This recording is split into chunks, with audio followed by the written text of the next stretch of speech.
And Dr. Scholl's custom-fit orthotic inserts. They're customized for your feet, so you get a unique solution your feet really need, not just a one-size-fits-all insole.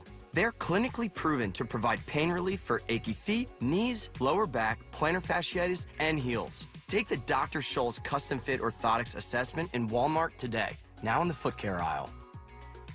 Do you have 3 ex-wives and your current trophy wife wants a life insurance policy 3 times the size of the policies you had to purchase for your previous mistakes?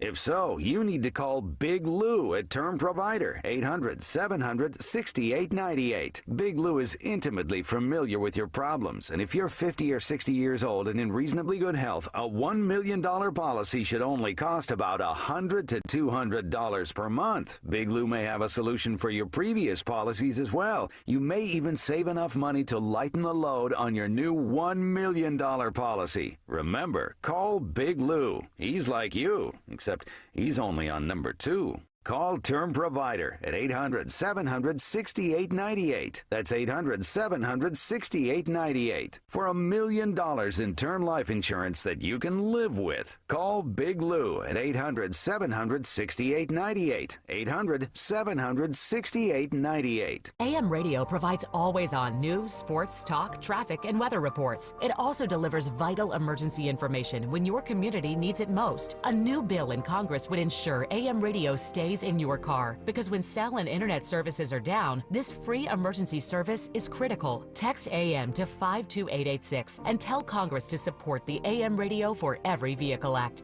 Message and data rates may apply. You may receive up to 4 messages a month, and you may text STOP to stop. This message furnished by the National Association of Broadcasters. Hey, it's Rich Zioli. When you're involved in an accident, you need a lawyer to help you maximize your recovery and get the fair value of your case. You need the law offices of Thomas G. Skopanich. My buddy Tom has been serving the greater Delaware Valley for over 25 years, and he's helped many clients. With offices located in Lansdale, Montgomery County, let Tom help you maximize your recovery and get the fair value for your case. Contact Tom at scopelawyer.com or 215-624-2211. When you need to know, depend on KYW News Radio 1039 FM. The New Jersey Cannabis Trade Association says overregulation is stunting the legal weed industry's market potential. Wireless carrier T-Mobile plans to cut about 7% of its workforce by eliminating 5,000 jobs. The DOJ is suing SpaceX over alleged discriminatory practices against job applicants with asylum or refugee status. Get the latest anytime on KYW News Radio. Now on Crystal Clear 103.9 FM. You've never needed us more. Looking for an electric vehicle? Well, Winter Ford has the largest electric vehicle selection in South Jersey. Stop in today to get up to $4,500 in rebates. Looking to service your new or pre-owned vehicle? Winter Ford will come to you with their state-of-the-art pickup and delivery service at no charge. Call 800-428-4000 for offer details. Visit in person or online at winterford.com. Winter Ford, people you trust, service and value you'll love. WPHT, WPHT HD, WOGL HD3, Philadelphia. Always live on the free Odyssey app. From the Cherry Hill Volvo Studios, where relationships matter. Live and local from Philadelphia. Free speech lives here. It's Kayal and Company on Talk Radio 1210 WPHT.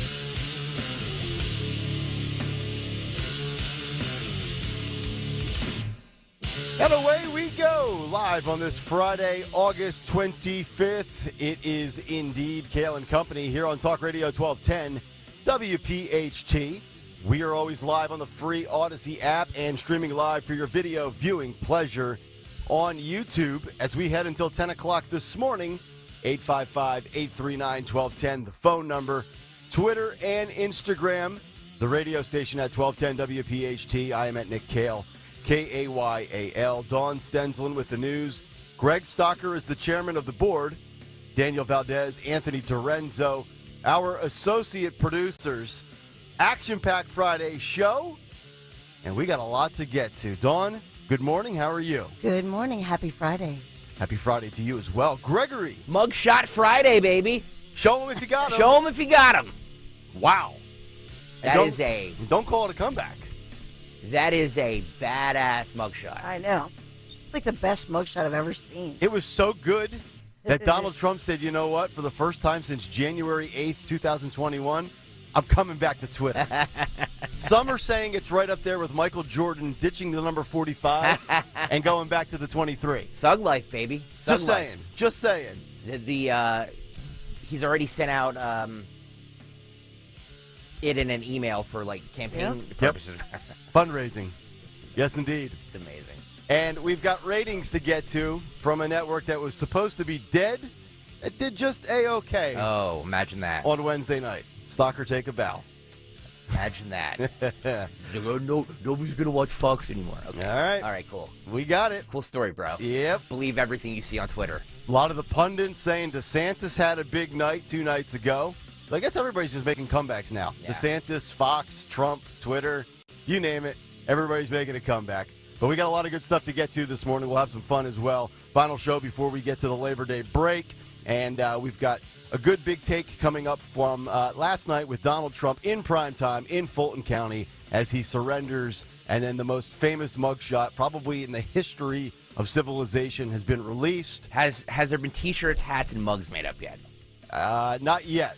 But I would think in a matter of hours, those things will be circulating and then sold out. Yeah. But before we get to all of that, let's get to Dawn Stenslin, 6:04 on a Friday morning for round number 1 of the news. And good morning on this Friday, August 25th, 74 degrees on this rainy Friday morning. We'll tell you when the rain clouds will clear. We are sponsored this morning in Kayal & Company News Live by Piazza Auto Group. Philadelphia police investigating 2 different deadly shootings. This is South Philadelphia.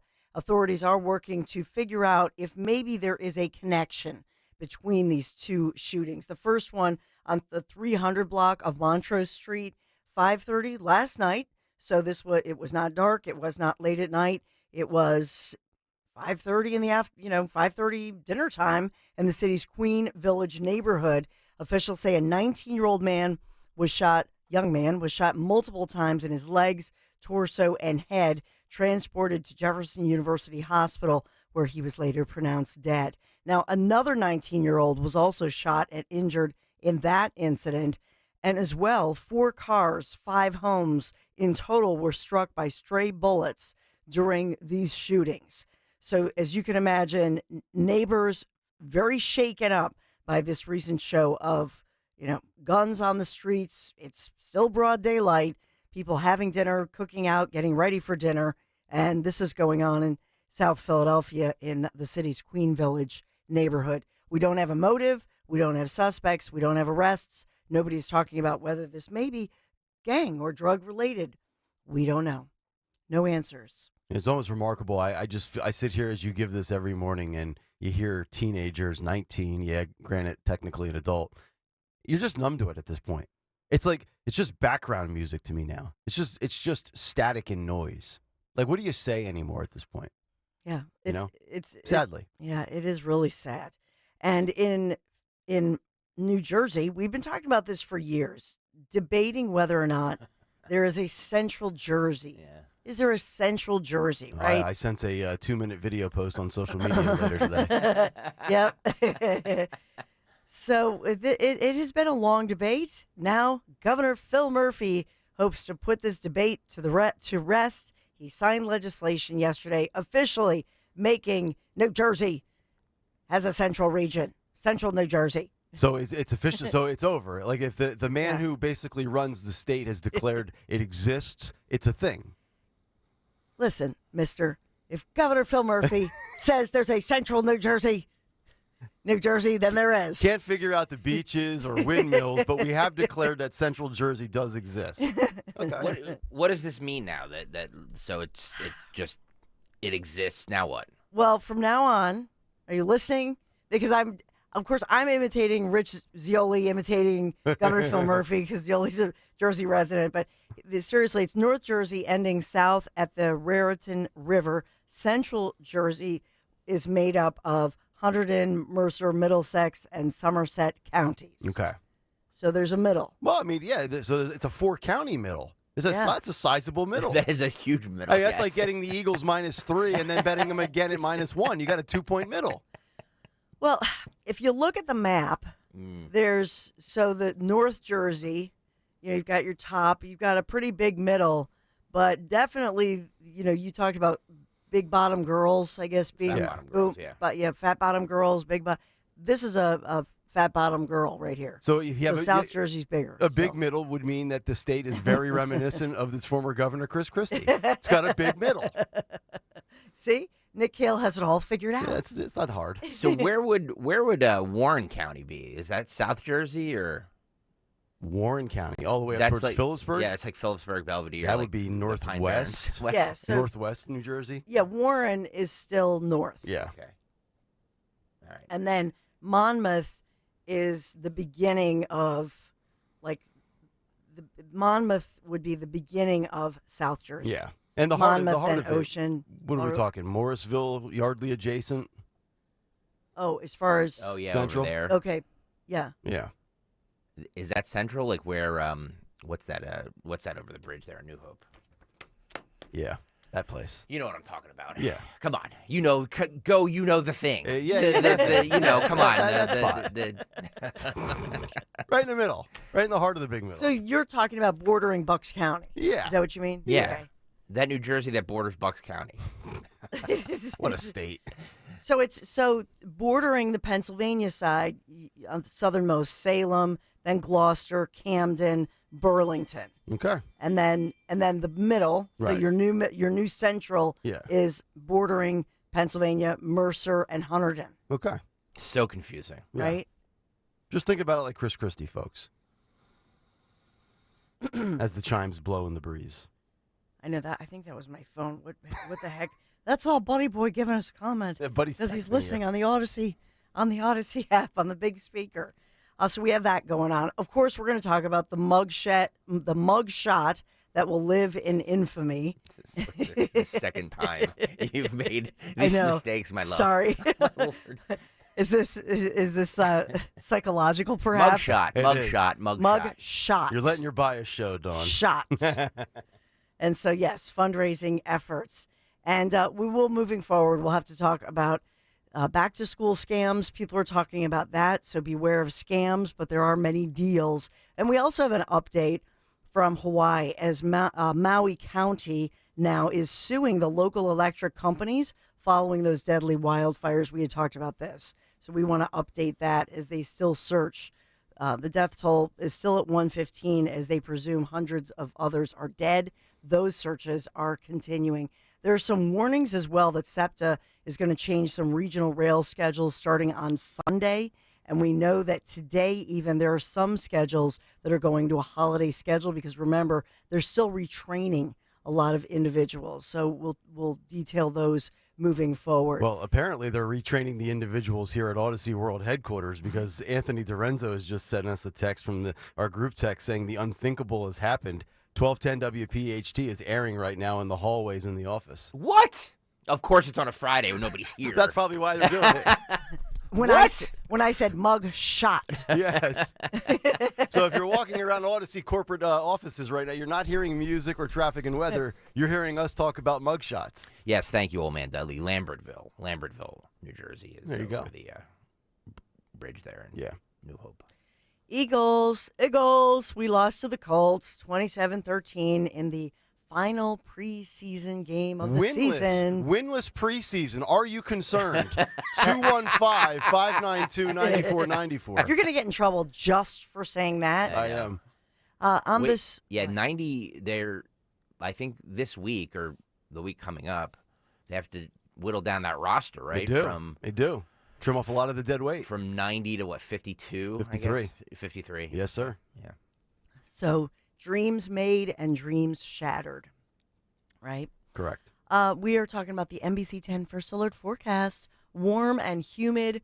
After all the morning rain, the thunderstorms will likely give way to some afternoon sunshine with a few more late-day storms. The high today, 86 degrees, teeing us up for a lovely sunny weekend, warm and humid for your tomorrow. Sunshine mixed with clouds most of the time, but there could be a stray shower. That's also possible. The high for your Saturday, 89 degrees. Sunday, a little cooler, 82 degrees for your Sunday. Sun and clouds, somewhat lower humidity, and a possibility, small possibility, of a stray shower. That's your NBC 10 First Alert forecast. We're sponsored by the Piazza Auto Group. Visit Piazza Volkswagen of Ardmore and Langhorne to test drive the 2023 Volkswagen Atlas, Atlas Cross Sport, Tiguan, and much more. You can always shop online, piazzavw.com today. Thank you, Piazza Auto Group, for sponsoring our first news of this Friday. All right, Dawn, thank you very much. 6:13 Friday morning. Let's get to the last big take of the week. The Big Take on Kayal and Company. All right, the big take this morning, Trump in prime time, Fulton County surrender. On Wednesday night, Donald Trump was in prime time with Tucker Carlson on Twitter. Last night, Donald Trump was in prime time yet again, but this time it was in Fulton County, Georgia, Atlanta, that is, to issue his surrender. Trump has now officially been indicted, arrested, and arraigned in 4 separate instances dating back to March. From Manhattan to Mar-a-Lago to Washington, D.C., and now Atlanta, Georgia. And with each passing day and each legal battle, it seems as if Trump gets stronger. And yesterday was no different. Yesterday also showed us something that I've known for quite some time. Some of you probably have, but perhaps a lot of you have not. Donald Trump is loved by many people from many backgrounds, with many ethnicities and races. If this was a Hollywood production, Trump may very well have heard this from comedian and actor Martin Lawrence. Take a listen and watch. You lost your job. You got thrown in jail. Your girlfriend walked. And now you're a security guard making $182 a week. You know what you are, Hank? You're a black man. That was Martin telling white actor Steve Zahn, who plays the role of Hank Rafferty in the film National Security, that he's being railroaded by the system. But in reality, you can certainly make the case that Trump is being politically prosecuted by the weaponized DOJ, district attorney after district after attorney going after him, and that he's being persecuted on many levels. And the African American community is certainly aware of what is going on here. I want to play you this clip. This is Derek Gibson, a former candidate for governor in the state of New York, who had this to say in Georgia yesterday as he showed up to support Donald Trump ahead of his Fulton County arrival. Listen and watch. I'm here to support President Trump. You want to know why I'm here to support President Trump? Because they done did black men like this for decades. Make up charges and put them, so I know Trump is innocent. I support Trump against this corrupt, two-tiered justice system. That's why I'm here to show my support as a black man for Trump. And I'm wearing my shirt for Trump 2024, and I mean that. What do you think about the indictments? Oh, it's a bunch of bullshit. It's going around the country. You know, Fannie Willis, she went to school with my sister. She full of she was full of shit. So she's a puppet for the white liberal that is controlling everything. She's in front, but the white liberal back there pulling those strings, telling her what to do. That's what I think about her, making a fool of herself. Do you think it's going to help his election? Of course it is. It's going to elevate him all the way. I think we should make Trump king. That's how I feel. We should make him king. Wouldn't that be kind of like communistic? No, that's nowhere near communist. No, we're just going to make him king, but we still got our freedoms and rights and everything. He for that. Yeah, Trump for king 2024. That's actually my URL. I own that URL. You own that URL? Can I get your name? Really? Oh, my name is for Trump 2024. I can't Derek write that. Gibson, a former candidate. That I'm a former candidate for New York State Governor. Derek Gibson, look me up. Corrupt, two-tier justice system. The indictment is BS. Fannie Willis is full of crap, says Gibson, and the media hates this. You're not going to see that on CNN or MSNBC. The left hates this, and the narrative is that minorities don't like, nor do they vote for Donald Trump. If I'm Trump, I am having Mr. Gibson to Bedminster, and part of my campaign moving forward to highlight how politically motivated these indictments are. And I'm not sure how many views that clip will get. I would expect a lot. But we do know how many views that Trump's video with Tucker received. As of 2:30 p.m. yesterday, Trump posted this message to Truth. 231 million views and still counting. The biggest video on social media ever. More than double the Super Bowl. But please excuse me, I have to start getting ready to head down to Atlanta, where murder and other violent crimes have reached record levels never seen before, to get arrested by a radical left low-life district attorney, Fannie Willis, for a perfect phone call and having the audacity to challenge a rigged and stolen election. The evidence is irrefutable. Arrest time, 7:30 p.m. And that's what played out in the evening last night. Last night, Trump stole the show yet again, taking his mugshot, putting it in a fundraising email, and then returning to Twitter for the first time since January of 2021 and posting this message below his mugshot: election interference, never surrender, DonaldJTrump.com. But it doesn't stop there. There are serious concerns as House Republicans turn the tables on the Fulton County District Attorney after the Trump indictments. Jim Jordan from Ohio saying, quote, "It is noteworthy that just 4 days before this indictment, you launched a new campaign fundraising website that highlighted your investigation into President Trump." End quote. Sounds very similar to Alvin Bragg, does it not? Maybe a campaign promise? And the House Committee of the Judiciary is probing Fulton County, Georgia DA Fani Willis regarding her motivations by prosecuting former President Donald Trump. The committee is demanding that the district attorney's office turn over all the documentation of its use of federal funds, communication with the DOJ or its components, and any records or cooperation with officials of the executive branch. You have 4 indictments, 4 arrests, one common theme: political prosecution and persecution. Yet here is Trump remaining strong, polling-wise, and even support-wise in many communities that Democrats will never be able to comprehend. And that's where we are entering Labor Day. Now, it may slow down for a while legally, but given their hatred for Trump and their coordinated efforts, I highly doubt it'll be quiet for long. And that's the big take. The Big Take on Kayal and Company. All right, big take this morning. If you'd like to jump in, 855-839-1210 is the phone number. On Twitter and Instagram at 1210WPHT. Or, of course, in the Kayal and Company comment community on YouTube. Just go to youtube.com/@1210WPHT and hit the like and subscribe buttons. We'll come back, get reaction to the Trump mugshot, as well as big numbers for Fox and the big winner from Wednesday night at the GOP debate. That's all still ahead here in the 6 o'clock hour. Kayal and Company live on a Friday morning. Talk Radio 1210 WPHT. Your official home for Penn State football and basketball is Talk Radio 1210 WPHT and the free Odyssey app. Listen to every Nittany Lions game on Talk Radio 1210 WPHT and the free Odyssey app. Do you have heart failure and often hear, "Those stomach issues ruined your birthday"? "You're too tired to play catch, Grandpa." Sweetie, you haven't touched your tools since the carpal tunnel syndrome diagnosis. If these seemingly unrelated symptoms sound familiar, talk to your cardiologist. Ask about transthyretin amyloid cardiomyopathy, or ATTR-CM, a rare and underdiagnosed disease that gets worse over time. Learn more at connecttoyourheart.com. That's connecttoyourheart.com. Sponsored by Pfizer. You can host the best backyard barbecue.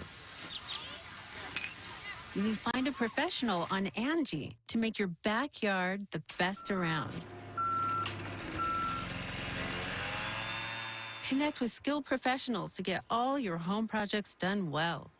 Inside to outside, repairs to renovations. Get started on the Angie app or visit Angie.com today. You can do this when you Angie that. Crash-Proof Retirement's consumer protection policies require oversight through video recordings on all consumer meetings, which are then kept on file, proving a full fiduciary responsibility to the highest level. In fact, Crash-Proof Retirement is the only firm in the country that exercises this level of transparency, which delivers peace of mind to the everyday consumer. I'm Patty Parentozzi from Lansdale, Pennsylvania. The thing that impressed me with the Crash-Proof Retirement system is that all of the meetings that we have are recorded. It's very comforting to know that because everything is videotaped, they have nothing to hide. They're doing this to protect you. They want you to know that what they say they mean. Find out what your advisor is hiding from you. Invite them to join you for a recorded meeting at Crash Proof Retirement and see if they stand by the promises they made you on camera in our consumer-driven offices. 800-722-9728 or crashproofretirement.com. I'm getting vaccinated with Prevnar 20. So am I, because I'm at risk for pneumococcal pneumonia. I'm asking about Prevnar 20 because there's a chance pneumococcal pneumonia could put me in the hospital. Age 65 or older, you may be at increased risk for pneumococcal pneumonia. Ask your doctor or pharmacist about getting vaccinated with Prevnar 20, pneumococcal 20-valent conjugate vaccine, a vaccine that can help protect against pneumococcal pneumonia in just one dose. Prevnar 20 is approved for adults to help prevent infections from 20 strains of the bacteria that cause pneumococcal pneumonia. Continued approval may depend on a supportive study. Don't get Prevnar 20 if you've had a severe allergic reaction to the vaccine or its ingredients. Adults with weakened immune systems may have a lower response to the vaccine. Side effects include pain and swelling at the injection site, fatigue, headache, muscle, and joint pain. For full prescribing information, please call 1-855-213-2138 or visit Prevnar20.com. I want to be able to keep my plans. So I'm asking my doctor about getting vaccinated with Prevnar 20. Hi everyone, this is Stephanie Kelly from Emmons Roofing and Siding, and I have some exciting news to share. Emmons has partnered with SunPower, the top-rated home solar company in New Jersey. SunPower has been leading the solar industry for over 37 years and is the only U.S. solar company that's lasted longer than their 25-year warranty. Kill the bill, the energy bill that is. Imagine no more high energy bills, while all the while helping reduce your carbon footprint at no cost to you. It's a win-win. Yes, we now offer solar, but remember, if you need a new roof, siding, doors, windows, or interior remodeling, don't wait. Right now, Emmons is offering all 1210 listeners 10% off roofing, siding, and Anderson windows. And we are continuing to offer 12-month same-as cash financing. And don't forget that lifetime warranty on your roof. Give us a call today for a free estimate at 856-885-6677, emmonsroofing.com. Roofing, siding, windows, doors, kitchens, baths, and solar. Trust Emmons to be your first and last stop for all your home improvement needs. emmonsroofing.com. Lose weight and feel great with NJ Diet. NJ Diet uses DNA and blood work to help you lose weight and keep it off. Tune into the radio show Sunday at 2 or visit njdiet.com. Pain in your knees, shoulders, hips, or back that won't go away? Check out QC Kinetics. No surgery, drugs, or downtime. QC Kinetics, 215-999-3000. Chronic pain, cancer, fatigue. Find out about the benefits of medical hydration therapy on Health Watch with Dr. Molly Fantasia every Sunday morning at 8 on Talk Radio 1210 WPHT. Dom Giordano at noon. Kayal and Company now on Talk Radio 1210 WPHT and the free Odyssey app.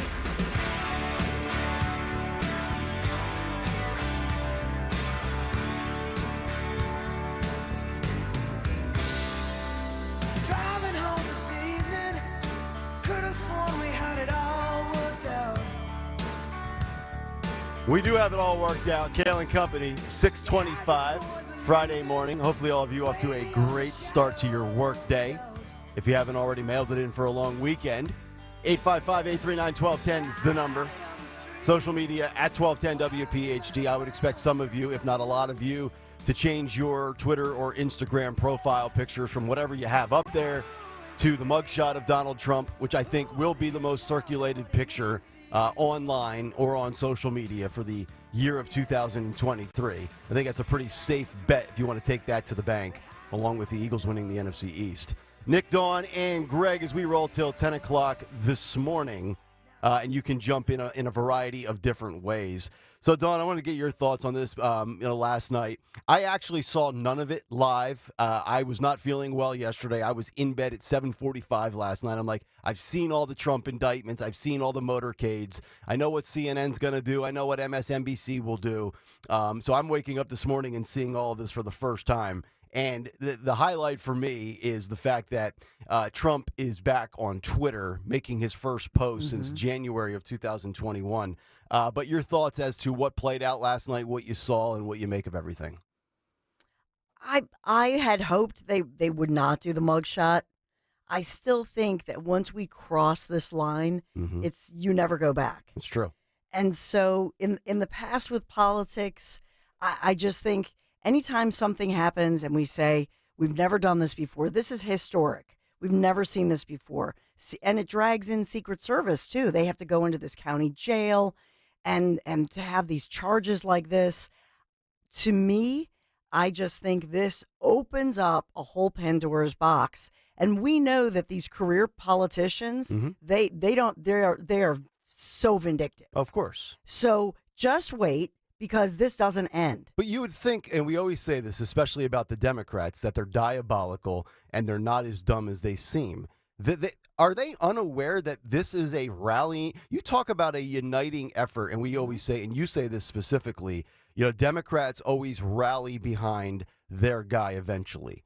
I don't know if this brings never Trumpers over to the other side. I'm not saying that or suggesting that. But this is a rallying photo for the Republican Party and certainly the Trump base, because this picture that will go everywhere on the internet for the rest of history is a historical first. And I retweeted Trump's tweet from last night, 8 hours ago, which has garnered 96.3 million impressions, 920,000 likes, 302,000 retweets, and over 151,000 comments. I mean, he's got this look on his face like he was double charged for a coffee at Starbucks. If you're watching right now on YouTube, youtube.com/@1210WPHT, we have the 4 box up, and Yes. Trump's mugshot's in the 4th box. And so Trump will be in box 4 today. He was in cell 3 last night, so to speak. But he's got this look on his face like they just charged him $9 for the coffee instead of $5.25. But this is a picture now that you make no mistake about it. T-shirts, hats, people's Twitter profiles. Yeah. And this is going to be a rallying moment of, hey, I'm getting behind this guy, which is why I wanted to play the audio we played for you in the big take, because it's not just Republicans. It's not just conservatives. It's not just people in the South. It's not just, quote, white people. There's a lot of people of a lot of different backgrounds that like Trump because he's not the establishment. He's not the system. And that connects with a lot of people. Yeah. And he had that, tarmac news conference afterwards where he talked about, we have every right. We had every right to question this. You do. So he's saying that. We've heard Jonathan Turley saying that as well, that you're allowed, even that phone call that out of context, does it sound bad when he says you have to find this many thousands of calls? The truth is this many thousands of votes. The truth is many times you're allowed to say, hey, if there's a recount, all we need, how many times in the news do we say when there is a recount, well, so-and-so candidate needs this many votes, or if it's too close, yada, yada, yada. So there are ways, first of all, lawyers are always going to parse that and take it apart in a courtroom. But that's what Turley has said. Turley said that this case could very well come down to the jury's interpretation of that phone call. Was he trying to challenge or was he trying to defraud? If he's trying to defraud, then you vote guilty. If you think he's challenging the fact, then you vote not guilty. Let's back up for for people who are just waking up or didn't see Jonathan Turley or Trump on the tarmac last night. Daniel, we're going to go with cut 17 here. This is Trump speaking after his arrest on the tarmac yesterday. Before we get to you, we see the former President Donald Trump leaving the SUV, approaching reporters. Let's listen. It's a very sad day for America. This should never happen. If you challenge an election, you should be able to challenge an election. I thought the election was a rigged election, a stolen election, and I should have every right to do that. As you know, you have many people that you've been watching over the years do the same thing, whether it's Hillary Clinton or Stacey Abrams or many others. When you have that great freedom to challenge, you have to be able to, otherwise you can have very dishonest elections. What has taken place here is a travesty of justice. We did nothing wrong. I did nothing wrong. And everybody knows it. I've never had such support. And that goes with the other ones, too. What they're doing is election interference. They're trying to interfere with an election. There's never been anything like it in our country before. This is their way of campaigning. And this is one instance, but you have 3 other instances. It's election interference. So I want to thank you for being here. We did nothing wrong at all. And we have every right, every single right, to challenge an election that we think is dishonest, that we think is very dishonest. So thank you all very much, and I'll see you very soon. Thank you very much. All right, there's Donald Trump last night on the tarmac after he got off of Trump Force One. And I did not watch any of the coverage of it, and I certainly would not have watched CNN, although Mike Opelka puts out a great tweet, and I want to read this and give him credit because this obviously did happen, and it's just goes to show you the state of CNN and their journalism. So Opelka tweeted this 10 hours ago. He said, CNN followed the Trump motorcade from the airport to the jail for 20 to 30 minutes, then speculated as to what happened in the booking for 20 minutes, then followed the motorcade back to the airport and made a point of telling their audience that they will cut away if Mr. Trump speaks to the press. How can you cover a guy extensively as you do? You know, you follow him to the bathroom, to the kitchen, to the basement, to his SUV, to his golf course, and then where the most important part is to come, where the guy that you're obsessed with is going to talk, you go, well, we're going to bail. Is that media malpractice? Or is that, I mean, and we know CNN is basically dead in the water, and they really thrived based on their Trump coverage. I would just say from a programming standpoint, if I'm running the network, if it's good enough to carry him in the But they aired it, didn't they? I didn't What see I'm it. looking at. Oh, I'm just looking at. They aired it. I'm looking at Opelka's tweet. That's all. Maddow said last night that they weren't going to cover it because, in case he said anything untrue, they didn't want to, because of lawsuits. Of course. Well, I mean, Fox News got sued, so Well, Brian Stelter's available. They could hire him and fact check him on the air. That's total bull. You can. We in the news. $787 million says it's not bull. So I'm just saying. No. What happened with Fox News is very different. They had commentators on there talking about it. But when you cover a live event of a fire, a news conference, you have mayors and city officials lying all the time that you could, you know what I mean? Yeah. That's a bizarre reason. If she had said we're afraid he's going to curse. Well, they're on a delay anyway. And, right? Hit If the she had dump said button. something like that, we don't have our delay button working.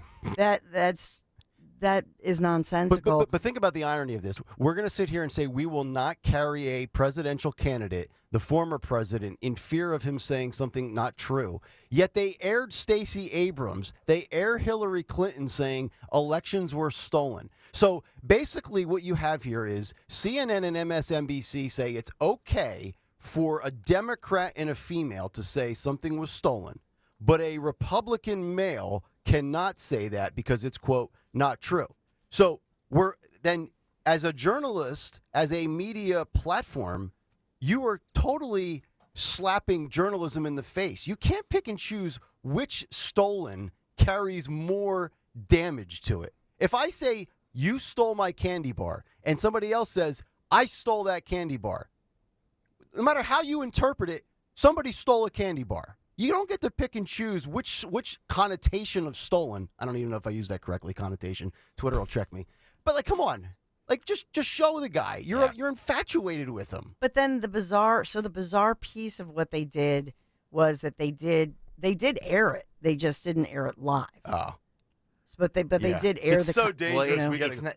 Yeah, Navy Prepper brings up a good point. Like, they don't care about swearing. I mean, it's cable. They're not regulated by the FCC. Well, yeah, I was just trying to think of what the truth is that as far as news goes, I can tell you that is not news. Then you're not a news organization. If you're not going to cover an historic event because you're worried that the person is going to state something that's not true, that's nuts, and that defies the definition of news. I just look at the hypocrisy of it. Like, you're going to show me him in his SUV. You're going to show me him getting into an airplane, but I can't hear him speak. Then you're nothing more than theater. You're putting on you're the WWE right now. You're just showing me scripted, manufactured, made-for-TV drama.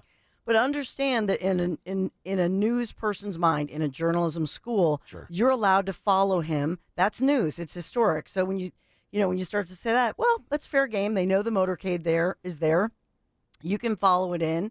You can show it afterwards.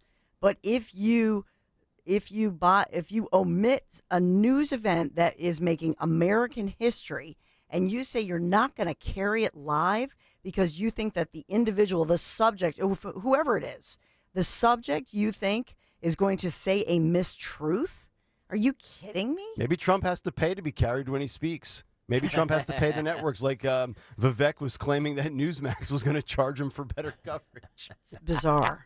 They could probably use the money, honestly. Speaking of the network zone, if you want to jump in, 855-839-1210. Got to give Stalker a lot of credit here. He's been consistent with this when it comes to Fox News, saying they're going to be just fine.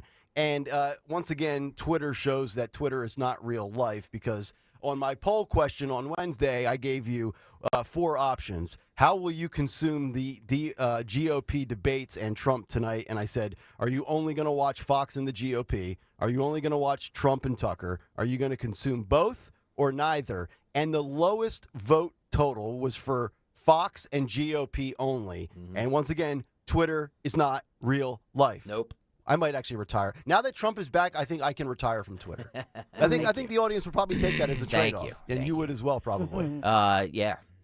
12.8 million viewers for the Fox News Republican debate, which is a whopping number even without Donald Trump. To put it into perspective here, here's some of the details. Fox News' first Republican debate of 2024 exceeded expectations and brought in just under 13 million total viewers, according to Nielsen. Fox broke a record in 2015 with its first debate that cycle, raking in 24 million total average viewers, the most watched primary debate up until that point in the history of television.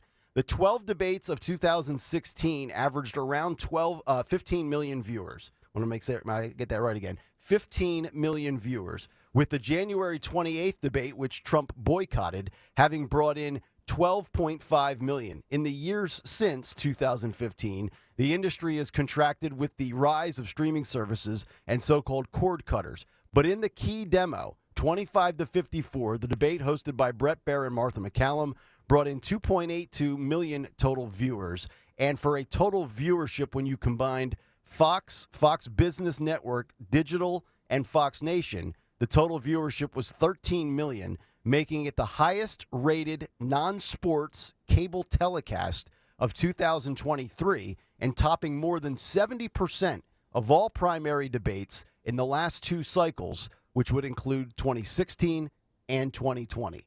So, you know what? I think the liveliness, and this was my takeaway yesterday, I thought all in all that primary debate on Wednesday night was pretty solid. You know, we saw combativeness. We saw Christie and Ramaswamy, and we saw Pence and Haley get after it a little bit. I thought all in all it was pretty good, and I'm not surprised that these numbers kind of reflect the way I thought it came off. So a lot of people that said you didn't watch it, that's okay, but this was, on a scale of 1 to 10, this was like a 7 or an 8. This actually turned out to be pretty good. Yeah, it's it's interesting to see. I wonder if the next debate will hold up with the same amount of numbers. And it's hard to compare things to 2015 and 16 because in the world we live in now where, you know, regular cable TV where they really judge ratings now, most people, the majority of people don't watch it anymore. So, you know, it's hard. And it's exponentially more than there was in 2015 and 16, so the numbers are skewed that way too. So I would say it's a huge number, a huge night for Fox News. Yeah, they've got to be happy. Now, you think about that number, and then imagine if Trump shows up for one of these, especially post-arraignment in Atlanta for the 4th one, following the mugshot, following the fact that he's back on Twitter. I got to imagine that the first one Trump shows up for, it could very well be a record setter, or at least the highest we've seen since that first one of 2015 when he basically broke the internet. Yeah. Which if you're Fox, you got to be feeling really good about. Which also, by the way, now if I'm Fox, this is not for me to then say all of a sudden, well, we don't need to court Trump anymore and try to convince him to show up. This is where if I'm Fox, I get greedy. I'm like, we did pretty darn good without him. Yeah. Imagine how good we can do with him. We've got to convince this man to come back to our network for our bottom line. Even if they really don't like the guy or not, what's best for business is what's best for business. And usually Trump is what's best for business. Yeah. So if you guys have thoughts on that, 855-839-1210 is the phone number. And then also, we have to get to Ron DeSantis. And I don't want to just squeeze this in because I've been critical of DeSantis for the last couple of months. I want to give him his just due. We'll do that on the other side because a lot of people think he was one of the biggest, if not the biggest winner on Wednesday night. And also, the mainstream media is kind of throwing a little temper tantrum and a fit over the fact that nobody went after DeSantis, and they left him untouched. He's supposed to be the new target, and he came away scot-clean. So we'll get to that on the other side. 855-839-1210. But as many of you know, I've recently leased the 2023 Honda Ridgeline, and now it's going to really start to kick in. Fall weather coming around, the leaves starting to fall. I'm going to get a new bed liner for the top of the truck. Soon, before you know it, the winter will be here.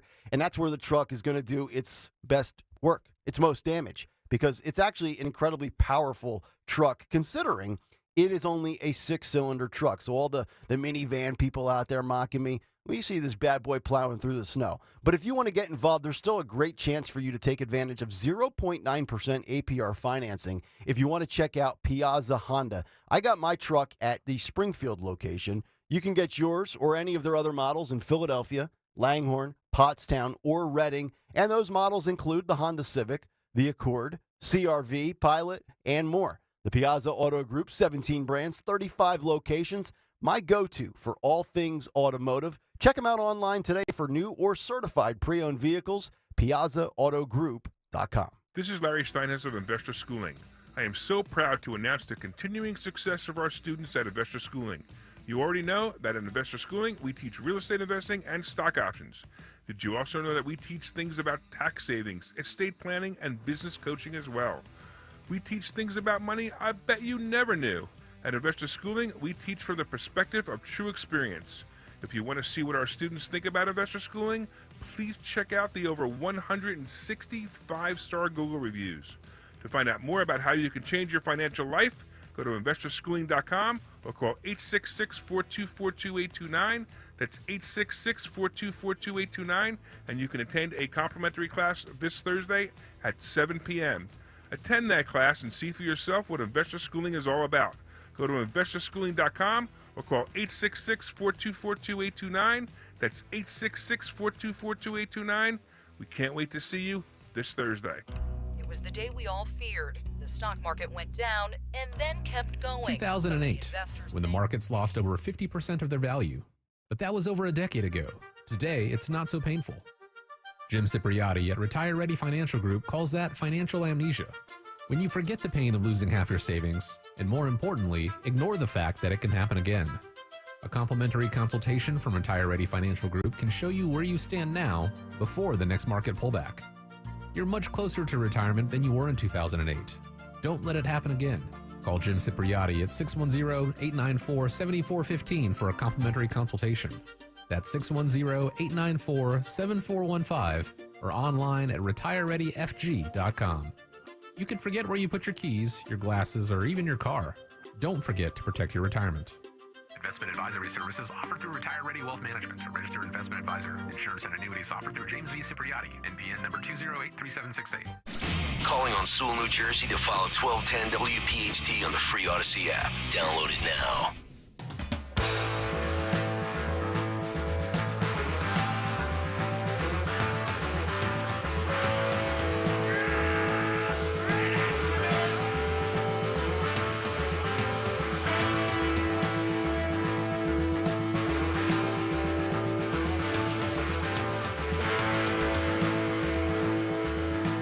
Kayal and Company, 645. Welcome back in. Talk Radio 1210 WPHT. Nick, Dawn, and Greg.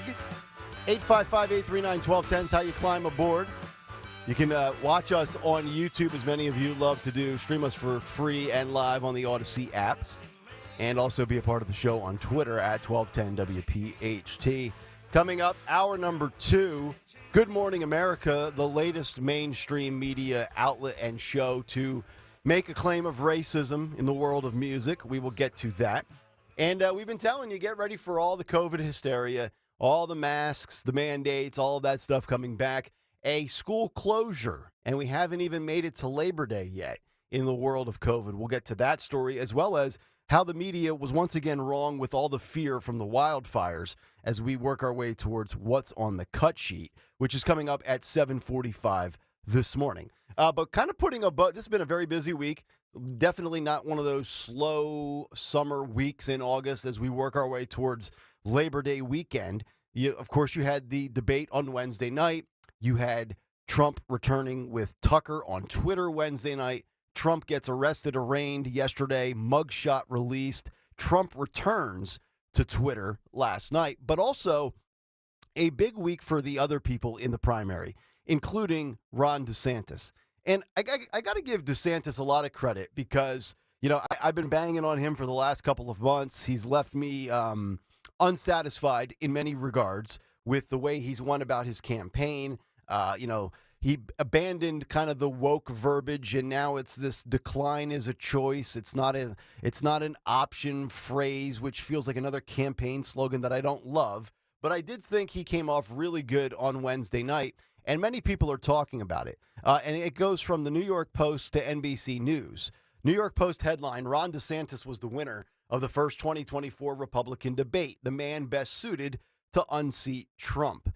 There was two questions going into the debate on Wednesday night. Number one, would any viable candidate stand out amongst the crowd? And then number two, if the answer to the first question was yes, would our champion distinguish themselves by acting as the absent Donald Trump's proxy or by setting up a favorable contrast with the frontrunner?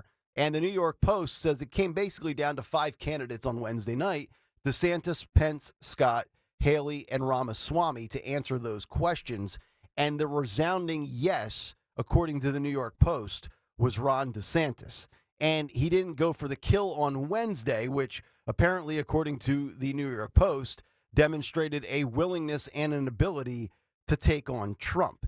I had said Wednesday in the big take that DeSantis had to come out guns a-blazing, firing on all cylinders, have his A game, and go for the proverbial kill shot.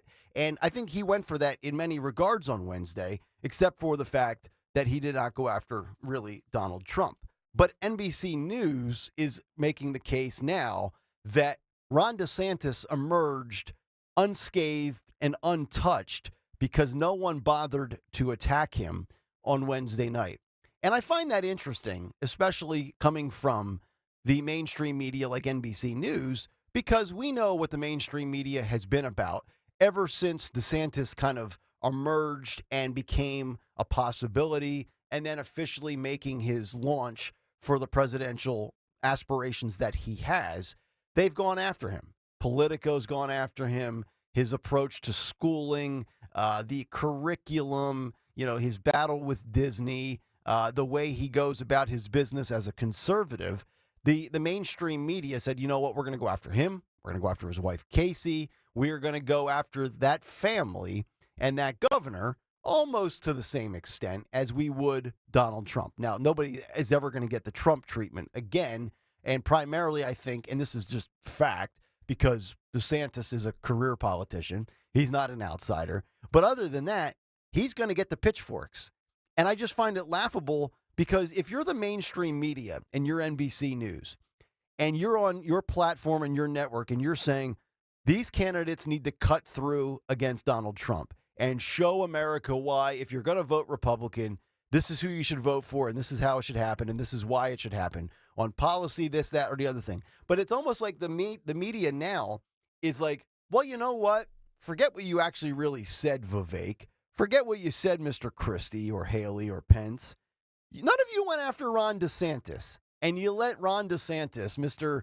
18, 19% in the polls, emerge from that first debate not only as the winner, but like it was an exhibition for him where he didn't come away with a black eye.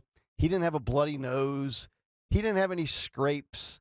DeSantis looked like he just got in, got out like a preseason game and put the hat back on and stood on the sideline for a little bit. And that's bothering NBC News. So I got to give a little bit of credit to DeSantis. I think Trump was probably the big winner of the week with Tucker returning to Twitter, the mugshot, and just the galvanizing of his base. But if there's a second, and it's probably still a distant second, I'll be honest. I'm not going to get caught up prisoner in the moment. If there's a distant second, you could argue Vivek for sure. But I don't think you can argue against Ron DeSantis. What I've said, and I think what we said yesterday, was that because Vivek came out sort of punching, he was the shock absorber, so to speak. That's a good point. He basically took that off of, allowed DeSantis to be in a lane, right? But on the other hand, I would say for NBC, what they should have pointed out is that DeSantis had the discipline not to jump into it. He could have jumped into that and piled on one or the other. He chose not to. Yep. He purposely shut his mouth. He stayed out of that quibbling, between, and you played it all yesterday, Nick, with Ramaswamy, whether it was with Pence or Chris Christie or with Nikki Haley.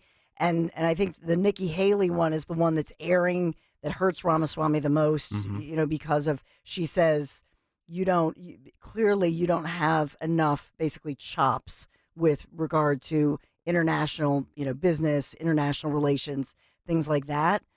But to your point, Nick, I agree with you that NBC, to say, as if they orchestrated it, because if they made some deal, why would the other candidates make that deal? Right. It was DeSantis who was, I'll say this, because I always say this to my kids, like, have discernment and discipline, right? That's what we tell our kids. Yeah. So he had discernment, he had discipline. Yep. He stayed out of that fray, and thus what did not look like a quibbling person, but rather remained in a lane that was presidential. Clearly, that's what he was going for. And it's a very difficult spot position-wise where he was physically placed because he's in the crosshairs of all of it. He's got Ramaswamy to his left, Haley to his left. He's got Christie and Pence to his right. So he's kind of the middleman of the five. That's true. As they're all trying to reach over and throw stuff at each other. And he's just like, go ahead, do your thing. I'll admit, if that was, and I was between Ramaswamy and Pence, that would be hard for me to keep my mouth shut. Yeah. I'm going to admit that. Yes. Do you think Trump could have kept his mouth shut and not jumped into that? No. I don't know anybody, quite frankly. But in Trump's defense, or in DeSantis' defense, if Trump is there, is DeSantis as strong, unscathed, and as bold as he's been labeled to be by the outlets post-debate? Because when Trump gets there, DeSantis is going to have, I'm not saying like anxiety is going to kick in, but those two are going to butt heads. So he shined in a moment where the elephant wasn't there. But now come back and do it again when the big dog eventually shows up, which I believe sooner or later Trump will appear. And at that point, Mike, to your point about this, if you take out Pence and you have Trump in between, let's say DeSantis, Ramaswamy, if he stays in it, which I think he's going to for now, and Nikki Haley, then what is that dynamic? Yeah, it's a good point. And just imagine, and Trump will be the centerpiece because he's polling the highest. Now imagine Trump in the middle. He's got DeSantis to his right and Christie to his left. I mean, he's going to, if DeSantis, because Christie, his whole platform is based on bashing Trump. But if DeSantis has a 5 or 10 minute stretch where he's combative and he's sparring with Trump, then you're going to have Trump. He's got his left hand out trying to throw a jab at Christie while simultaneously trying to throw a right hook at Ron DeSantis. That's going to be must-see television when those three get in the room together. Yeah, that's true. And so then do Ramaswamy and as well as Chris Christie help out DeSantis, who again just wants to look like he's the adult in the room, he's the president, he's the leader. Well, Ramaswamy's not going to help Ron. He's going to help Trump. So we're going to have it's going to be like a tag match then all of a sudden. It's going to be Trump and Ramaswamy against DeSantis and Christie, and then you're going to have the two outsiders together against the two establishment guys, one being the moderate that we all know is a swamp creature, and then DeSantis, who might be the most conservative of the bunch, but is still viewed as a swamp guy because he's not an outsider. So there's a lot of different combustible elements for when this actually comes to fruition with DJT. If it does. And that's the question. At what point does he go to the debates? And does he use his absence from the debates, for example, this week, to say, I was going to court, I had to meet with lawyers. At some point, I do wonder if he's going to say this is election interference. And in fact, part of the reason I can't make these debates, I got to meet with lawyers. We got all these different cases. I think that the clip that I scanned through, and I have to find it, and Greg probably has it, that I thought was a great visual description, was Jonathan Turley somewhere talking about, when you're a kid and you do the competitions with the potato sacks. Yeah. The sack race. The sack races. Yep. And so he described it as, when you have to do the sack races and two of you have the legs in and you're all trying to coordinate. And that was Turley's way in the potato sack race. It was a great analogy to say all these different cases. And there's already one that who was it? Lewis, who wants, I think, October 23rd or 24th. And then somebody else wants this. And then Meadows is trying to go in the federal court. And so they're all trying to coordinate, and it's nuts. It's crazy to think about this. All the lawyers, all the courtrooms. How in the world? It's like a joke to think that somebody could run a presidential campaign and make the dates. I'm picturing the sack race that they did in the Brady Bunch, that one episode in the backyard, which, by the way, their grass never grew in that show. It was like fake AstroTurf for a backyard. It probably was in Burbank, California. That's correct. 855-839-1210 if you want to jump in. Hour 2 is on the way. Dawn will have some news to kick off the hour. And then Good Morning America tells viewers that rich men north of Richmond includes racially tinged dog whistles.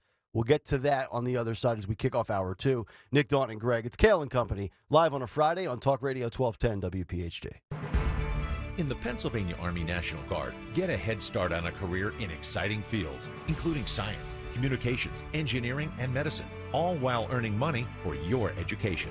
This training will boost your eligibility for a high-paying and rewarding profession, and you can get it all while serving part-time in your community. To learn more about the Pennsylvania Army National Guard, visit nationalguard.com/PA and talk to a recruiter today. Paid for by the Pennsylvania Army National Guard.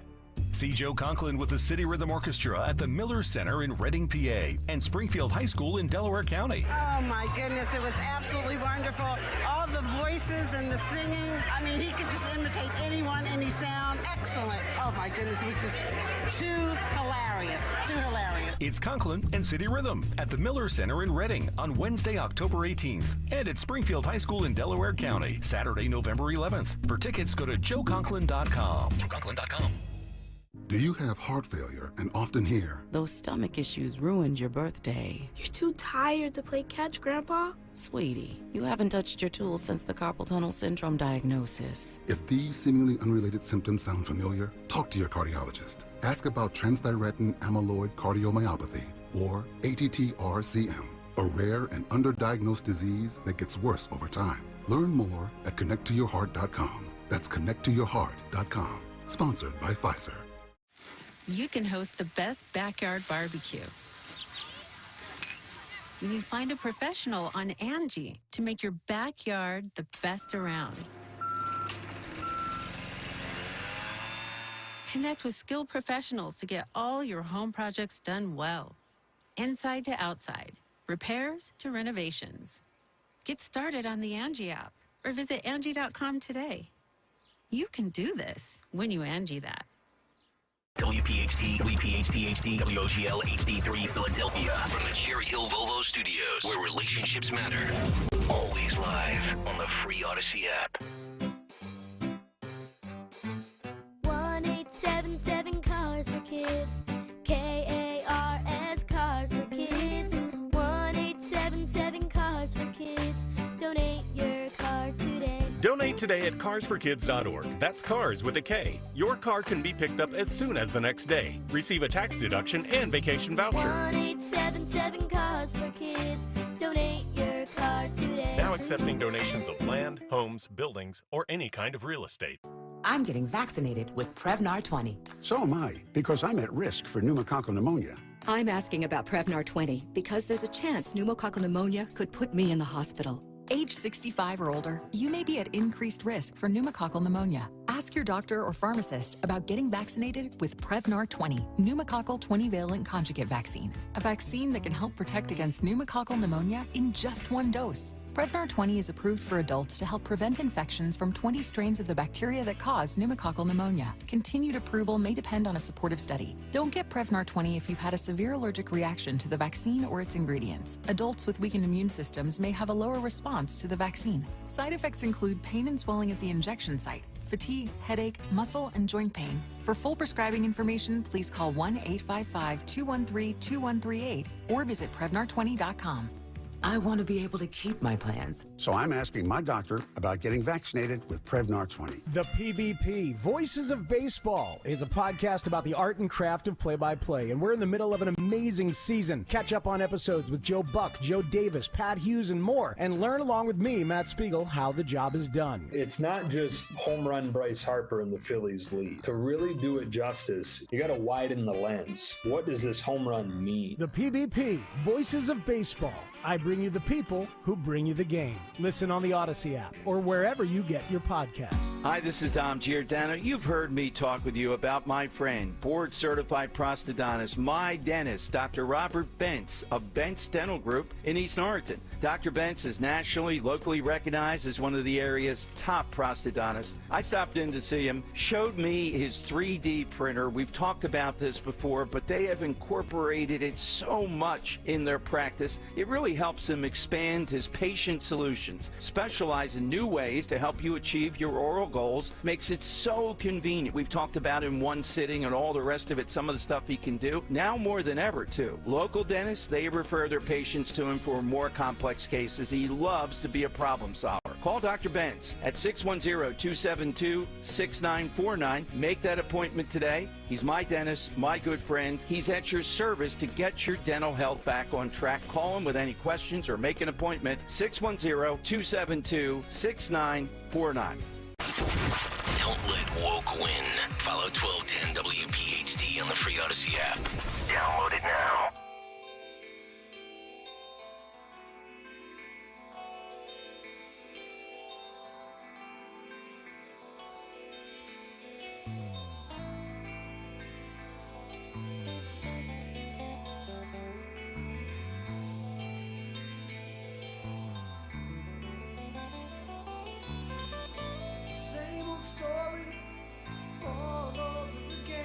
Same old story all over again, indeed, especially in the world of Donald Trump. Fourth time around. Welcome back in. Hour number 2 of Kayal and Company underway here on this Friday. Nick, Dawn, and Greg just about 40 minutes out from what's on the cut sheet. And also this morning, Good Morning America says Rich Men North of Richmond is a racist song. We might actually have to play that. All right. And compare it to Jason Aldean's Try That in a Small Town. And we'll just have a debate as to which song is more racist. Or maybe they're both racist. Obviously, you're being sarcastic. Very sarcastic. By the way, you're both being called out on the YouTube chat for pretending that Trump is going to debate. Like, debating whether he's going to debate. I agree with the chat, by the way. There's zero chance he's debating, and I've said that for weeks. I think eventually at some point he will partake in at least one. There is zero chance he's debating. You've also said there's no chance of a Trump-Biden rematch. I did. Which is interesting because before we Well, came I didn't say on, no chance. I didn't say no chance. Well, you think they're not going to be the two contestants? No, I don't. Before we came on, whoever had the final word on the Fox News rundown was saying that based on Biden's low energy and how everything is trending right now, he only has a staff of 4, and they are all based out of Delaware. So a lot of people trying to read between the tea leaves, so to speak, and arrive at the conclusion that once we get to 2024, that Joe's going to bow out and not go for a second term, which would be very, very interesting, because then all of a sudden, Trump against whoever, DeSantis against whoever, what we've been talking about here in July and August of 2023 could all be moot as far as the race for 2024, but we're a long ways away from that. All right, but we are not a long ways away from some news. 7:06, round number 2, and for that, we go to the great Dawn Stensland. And good morning this Friday morning, August 25th. We are now at, 74 degrees. I'll tell you when the rain and the scattered showers will finally clear. We're sponsored by Malvern Retreat House this morning. So Philadelphia police investigating these 2 different deadly shootings, South Philadelphia, and authorities are working to check to see if there is a connection between those shootings. Just to put this in perspective, because I talked about, especially focused on one of them, where one 19-year-old was killed, another 19 injured in that one. 280-plus homicides reported so far this year in Philadelphia, according to the Philadelphia police data. So although that's slightly down from last year, I hate giving the percentages because these are people, these are children. And we were well over 500 last year. Yeah, so it still is on pace to be one of the deadliest years since they ever started tabulating the data. So it's important to put in perspective when we talk about Philadelphia police and an officer who we know has been suspended and, during that one deadly traffic stop, just think about that environment for city residents. And you mentioned this, becoming cold to it or becoming numb to it, right? For police, for city residents to think about these types of shootings. So one in Queens Village, they're both in South Philadelphia, but in the second one, which is on 700 Daly Street, it was a 37-year-old man shot 18 times. 18 times. Those are the bullets that struck his body. Yeah. There were some 60. This was a shootout, like an an old Western. It's an execution. This is John Wayne. This is like Hondo. Oh my gosh. Honestly, and I don't mean this as a joke, No. but like at the end of the year, when we're all off the week of Christmas and the New Year's, Stalker could probably take a best of your newscasts at 6 o'clock and just go on all the stories of the shootings and chronicle 1 through 487 or whatever the number ends up being. Just because every morning this is the theme of the news at 6:05 and 7:05. Yeah, I mean, think about Inspector Scott Small.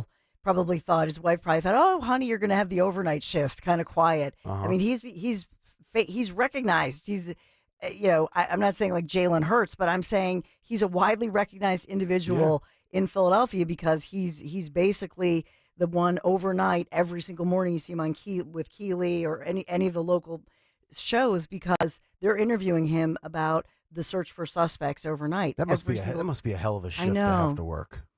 I know. And it certainly is not, unfortunately, it's not a slow shift. Yeah. So the big takeaway from this one, as far as, and Scott Small had said that neighbors very shaken up about this, that the bullets were flying, hitting cars, hitting homes, piercing windows and walls. It's insane. So just to give that image. There's another report that is concerning, especially whether you like to, I don't know, in the summertime, cool off in the Wissahickon or local streams, rivers across Pennsylvania, whether you like to fish in Pennsylvania, beautiful state.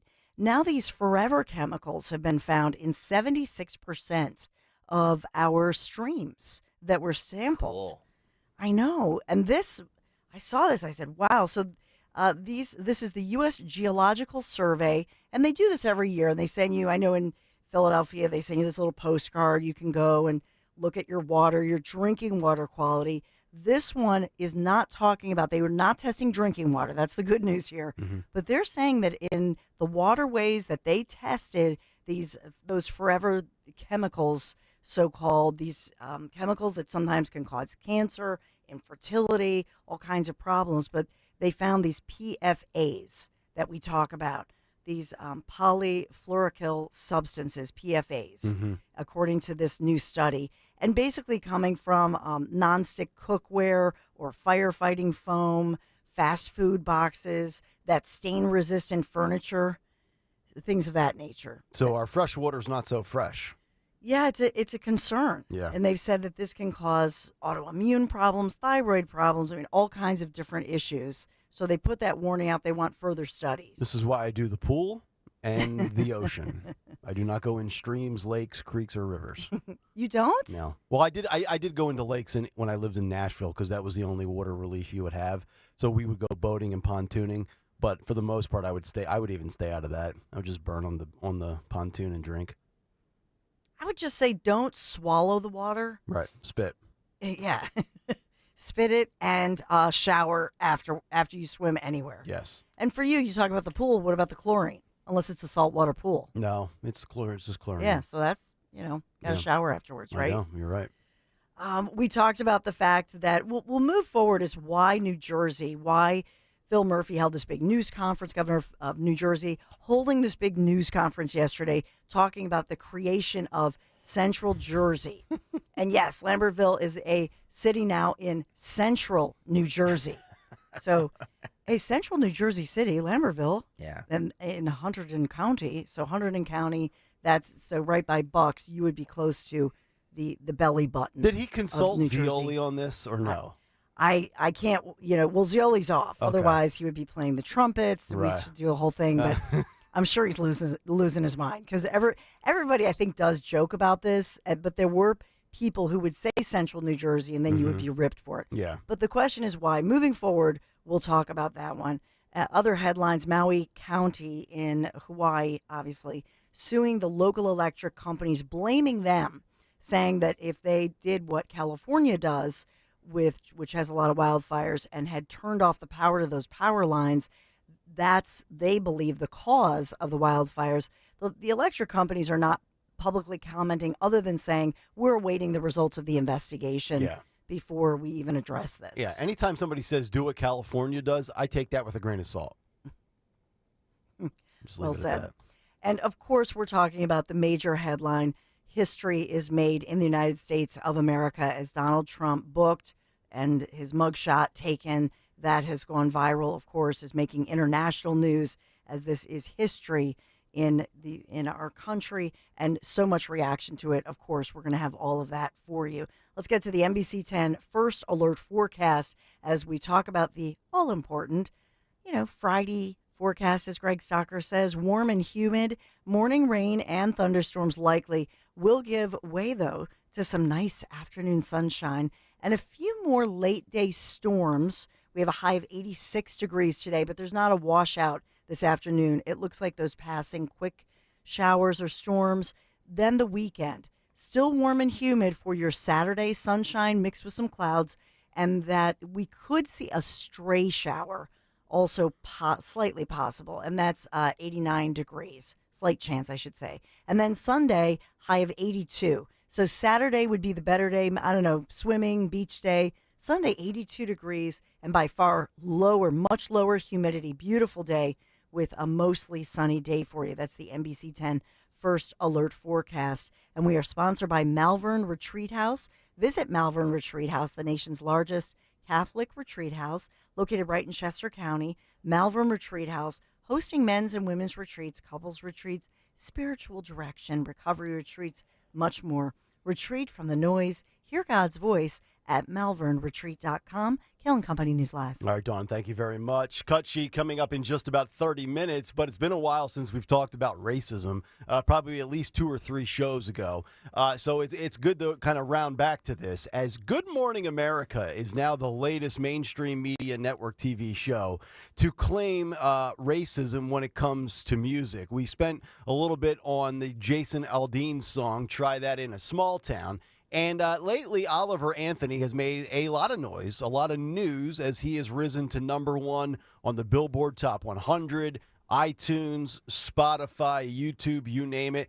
We played you his second song earlier this week, which I actually like more than this song. But Good Morning America is telling its viewers that rich men north of Richmond includes racially tinged dog whistles. This story from Outkick.com. Good Morning America told its viewers why so many Americans enjoy Oliver Anthony's Rich Men North of Richmond, and the claim is racism. Correspondent Chris Conley appeared alongside George Stephanopoulos on Wednesday to explain, quote, fans hear an authentic, from-the-heart hit that speaks on behalf of an overlooked America, but critics hear racially tinged dog whistles. So I thought we could play this song, and let's listen to it closely. A lot of people enjoy it. I think it's just the man singing from the heart, and I like his second song even much more. And then we can kind of go through this and see what possibly Good Morning America, how they could arrive at such a ridiculous conclusion. Let's take a listen to this. I've been selling my soul, working all day, overtime hours, for bullshit pay, so I can sit out here and waste my life away, drag back home and drown my troubles away. It's a damn shame what the world's gotten to for people like me, people like you. Wish I could just wake up and it not be true, but it is.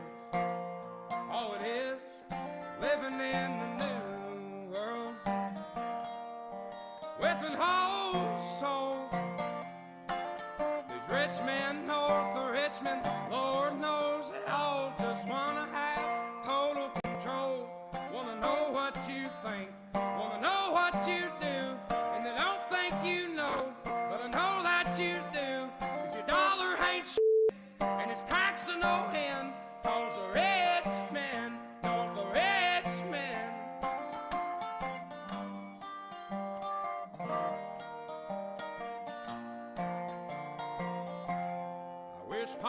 politicians look out for miners, and not just miners on an island somewhere. Lord, we got folks in the street, ain't got nothing to eat, and the obese milking welfare. Well, God, if you're 5'3" and you're 300 pounds, taxes ought not to pay for your bags of fudge rounds. Young men are putting themselves 6 feet in the ground, 'cause all this damn country does is keep on kicking them down. Lord, it's a damn shame what the world's gotten to for people like me, people like you. Wish I could just wake up and it not be true, but it is. Oh, it is living in the new world with an old soul. These rich men north of Richmond, Lord knows they all just want to have total control. Want to know what you think, want to know what you do, and they don't think you know, but I know that you do, 'cause your dollar ain't shit, and it's taxed to no end, 'cause the rich men north of Richmond.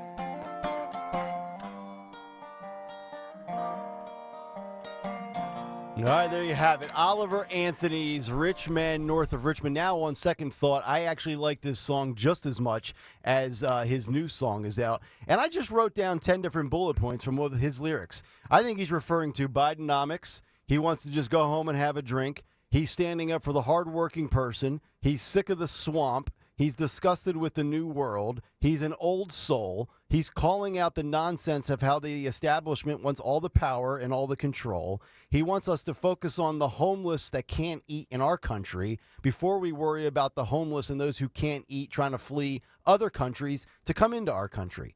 I don't know where exactly racism comes into play there, but if that doesn't encapsulate the last 3.5 years of the Biden administration and everything that this nation has been dealing with, I don't know how you can sum it up any better than what Oliver Anthony does. I'm guessing the issue is with the welfare lines because people view those as dog whistles for the welfare lines. But of course, there are many more white people on welfare in yeah, America of course. than Right. Actually, you're That's right. actually a great point. By saying welfare is applicable for white people too. By well, saying no, that more white people, if you look at the stat, many more white people are on welfare in America than any other ethnicity. Okay. Sorry, Greg. No. By saying that the welfare, because I'm guessing that's what they take issue with. By saying that the welfare is a dog whistle for racism, is admitting that you're racist because you're saying, well, black people are all on welfare. Right. You know what I mean? Right. So by saying that it's racist, you're actually exposing your own racism. And then he's talking about the dollar. The dollar and what it's worth today, and then the taxation behind the dollar. The cost of living is just out of control. You're already, let's say you get $1 and you're getting taxed at 27% or whatever it might be. So that leaves you 73 cents left. And what you used to spend 15 cents on now costs 24 cents. And you're like, where's my money going? It's gone before it even shows up in my bank account every other Friday with a paycheck. I think it's just the complete state of our world right now with all the nonsense and all of this in many regards as a distraction. Like if you stay focused on the dollar, you'll never become distracted. Follow the money, they like to say. But they got us distracted with transgender surgeries. They've got us distracted with cancel culture and wokeness and all this other stuff that certainly matters. But we get all caught up and hot and bothered by a lot of things. And at the end of the day, they're up at the top in that elite 1% in Washington, D.C., just siphoning away your money and then sending it over to the Zelensky. Yep. So if that's a racist song, then yeah, so be it. Good Morning America. Does it say what they refer to as the racist They part? do not. They go on to say in the column, racially tinged dog whistles, huh? Which part of the song do critics consider racist? We can't say for certain, unfortunately, because ABC never provided its viewers with that answer. Rather, they just smeared the artist as a bitter white man. Oh my God.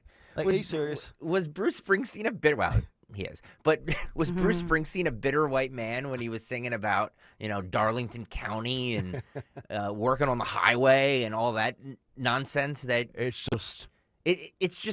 it's ridiculous because this has, it's really a snapshot of where we live. That this song is somehow being portrayed as like this right-wing anthem. I know. It's unbelievable. I just don't understand it at all. The same thing with Jason Aldean's tried that in a small town. And then you have the complete opposite end of the spectrum. Then you have people in the hip-hop genre that are rapping about Trump, and they hate that as well. So it's like, where exactly can you enjoy your music these days? Well, if you go back to the 70s, we should probably cancel that song. It implied X. Or, well, it's just like, I'm telling you, it's just that it's got to be exhausting. You think it's exhausting? I don't get exhausted really by talking about this. I like to defend it because it's absurd. But if I was on their side and I was on the left and like the number one thing in the left playbook is to play the racism card, I would be so fatigued by that. I know. That I would leave that like I left sports. Like, I don't know what exhausts me more, talking about the Eagles or trying to say that racism is running rampant in every venue of America. Yeah. I'm looking at the lyrics. I just don't know what's racist. Now, I have heard people say it's a fat shaming thing because he says even Lizzo is bothered by this. You're 5'3", 300 pounds. Yeah. Taxes ought not to pay for your bags of fudge rounds. Or you had to bring chocolate into it. Come on. Or 6'3", 215. I know that is. Break. Wait, you're 6'3", 215? No, that's Trump. That has gone. Everybody's posting a picture. I'm 6'3" and 215, and there's no way Trump is 215. Yada yada yada. They're all having fun with that. There's no chance he's 215. There's zero chance. 6'3", 215 looks pretty good, to be honest. So there's a famous photo of Muhammad Ali where he is. I think the photo where he's knocking out Sonny Liston. Okay. In that photo, he is 6'3", 215 pounds. Yes. Now, are you telling me that him and Trump are the same? No. Come on. No. But the truth is, I think that's my husband. I think Larry's 6'3" and probably 218. Men always give their weight. Mm-hmm. Women never age or weight ever. Well, usually for men, unless you're really, really obese, your weight's kind of like a badge of honor. Like Valdez is never going to give his weight because he's a little pipsqueak. Like he's not proud of the fact that he's 117. Wow. Stop. But I'm not proud of the fact that I'm 202 right now either. I carry it much better at like 187. But here's the thing about it. I'm gonna say, all right, sweetie, why don't you what? Hit the lay off the gym, booze. Yes, lay off that's where it all comes from. Of course, it's not from eating. Yeah. But muscle weighs 3 times that of fat. Well, that's true. So you can see somebody who's very muscular. And that's why the BMI thing is weird. True. Because somebody who works out all the time and they're very muscular, it's going to say they're fat. Right. Or obese. Or obese, I should say. That their BMI says they're right. morbidly obese. Mm-hmm. And you look at them, you're like, you're kidding me, right? Right. So I will say with Trump, I mean, I don't know. Yeah. Speaking of you're kidding me, Kentucky says, you know what? Shut it down. The details, the facts coming up next here on Kayal and Company. Hello, I'm a Bradford White water heater, and I'm looking for a good home, like yours. I promise to deliver all the hot water you need for your family. I'm reliable and efficient, and not bragging here, but I'm built to be the best, too. Just ask a plumbing professional. They'll tell you that Bradford White water heaters are a great choice for your home or business. Check out my website, bradfordwhite.com, and even find a pro who will install me. How you heat your water matters, so choose me. Choose Bradford White. Hi, this is Dom Giordano. Do you feel like you're always looking for another energy boost? Then try Rescue Orosine from Rescue Natural Supplements. As we age, our bodies don't tend to produce enough natural fuel to get rid of that stubborn feeling of fatigue. Well, Rescue Orosine provides just that. Orosine helps by boosting energy production at the cellular level, while also supporting a healthy heart and blood pressure. Right now, our exclusive radio listeners can buy 1 bottle of Orosine, get another one free.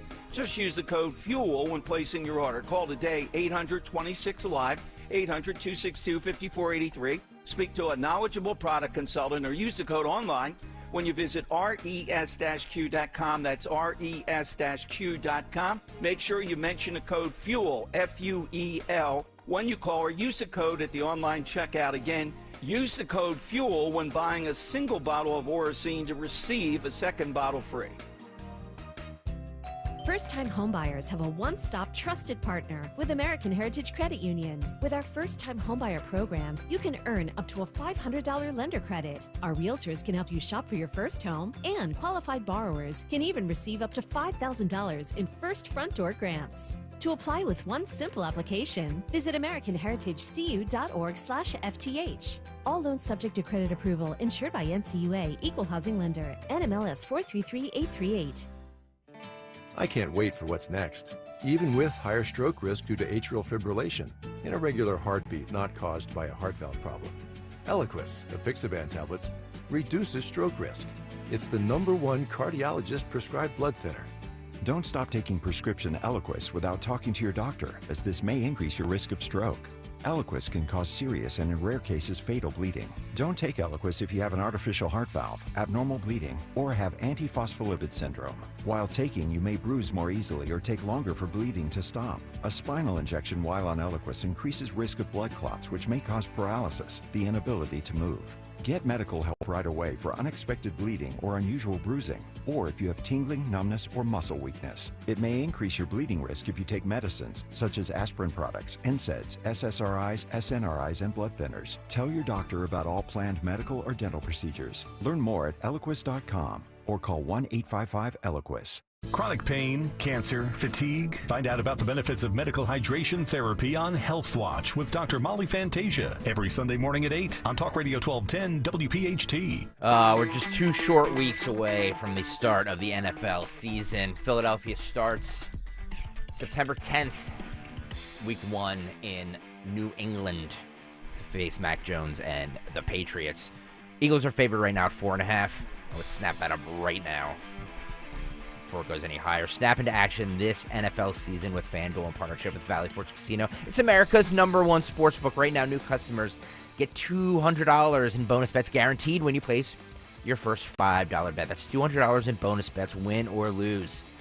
If you've been thinking about joining the FanDuel app, there's no better time to get in on the action than right now. Go to FanDuel.com/Greg, FanDuel.com/Greg to sign up right now. And you can bet on everything from spreads to player props, over-unders, so much more. Next week, I think college football starts.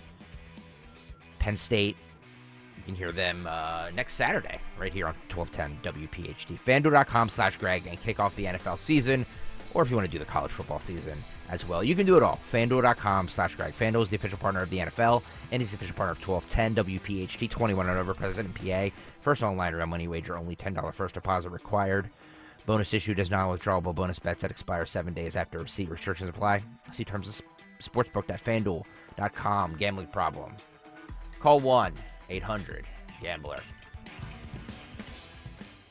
Hey, Riverton. We know your favorite station is Talk Radio 1210 WPHT. Always live on the free Odyssey app.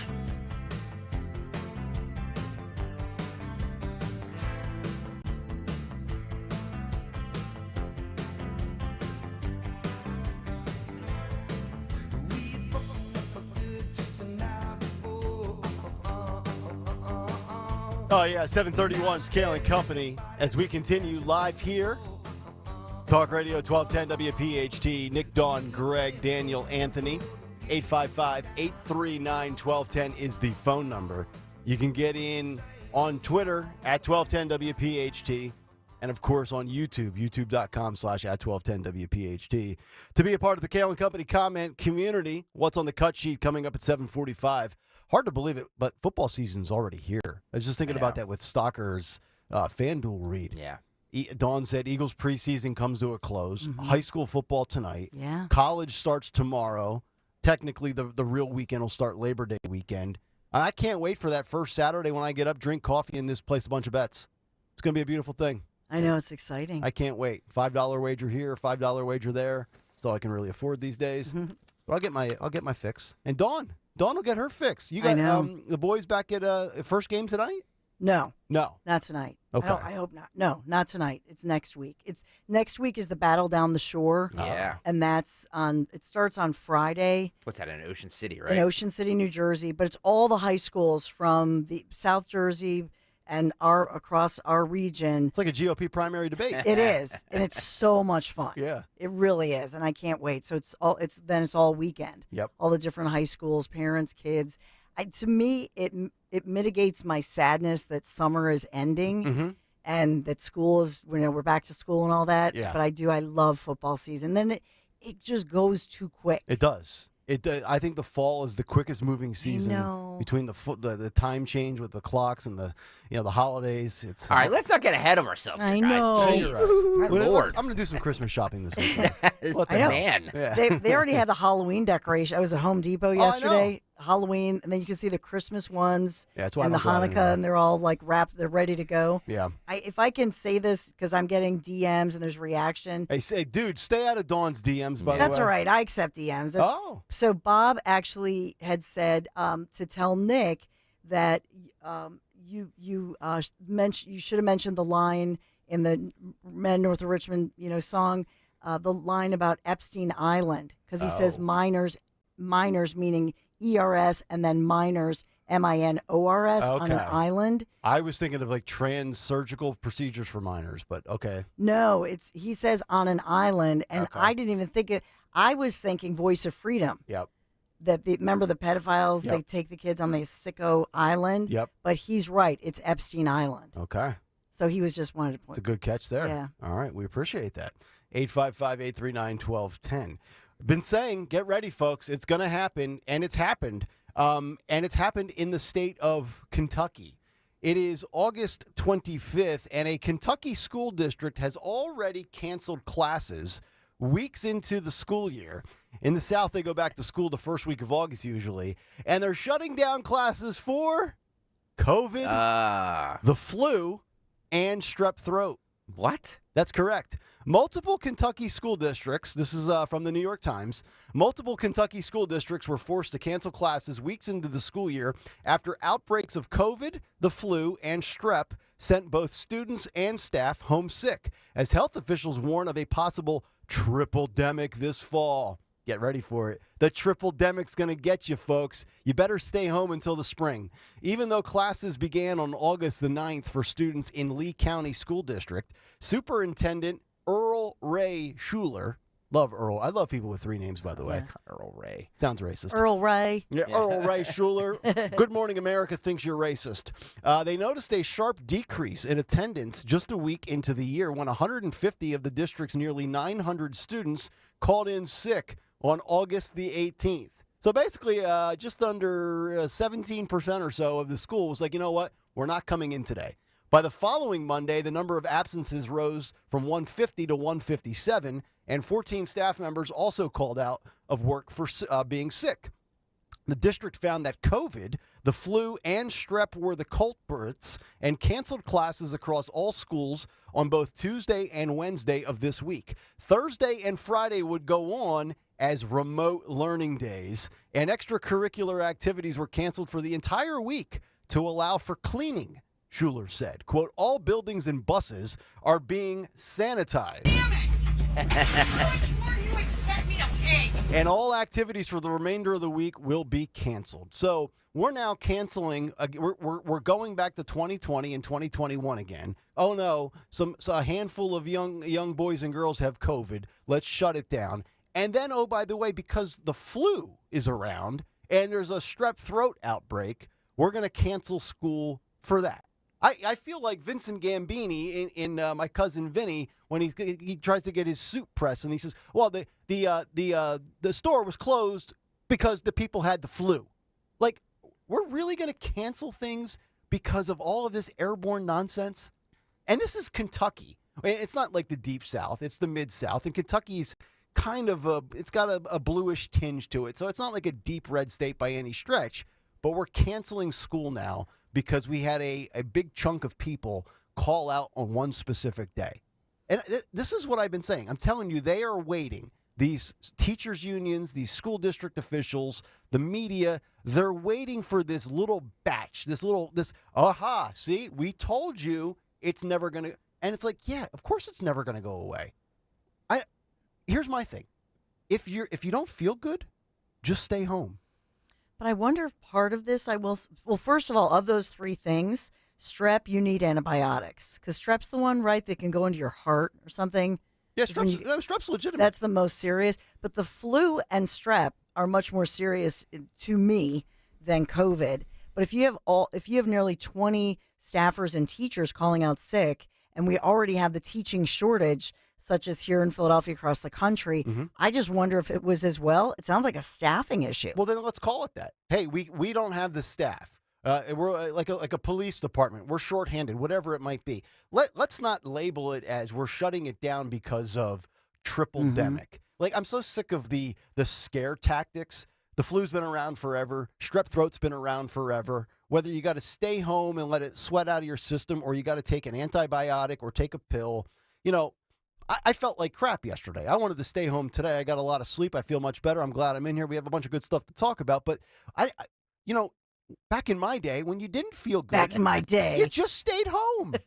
And you don't need to advertise to the world that I'm sick. Yeah, I don't remember. I mean, look, illnesses, strep throat, the flu, they're not new. We've all had them. They've all gone around schools when we were in them. I don't ever remember schools closing because of illness like this. You know what I mean? Like, yeah, it's like, hey, a majority of the class is out because everybody got strep throat. So, okay, but the kids who didn't and the teachers that didn't taught and the school day went on, right? What about the 78% that still showed up? We highlight, 18% of our student body is sick.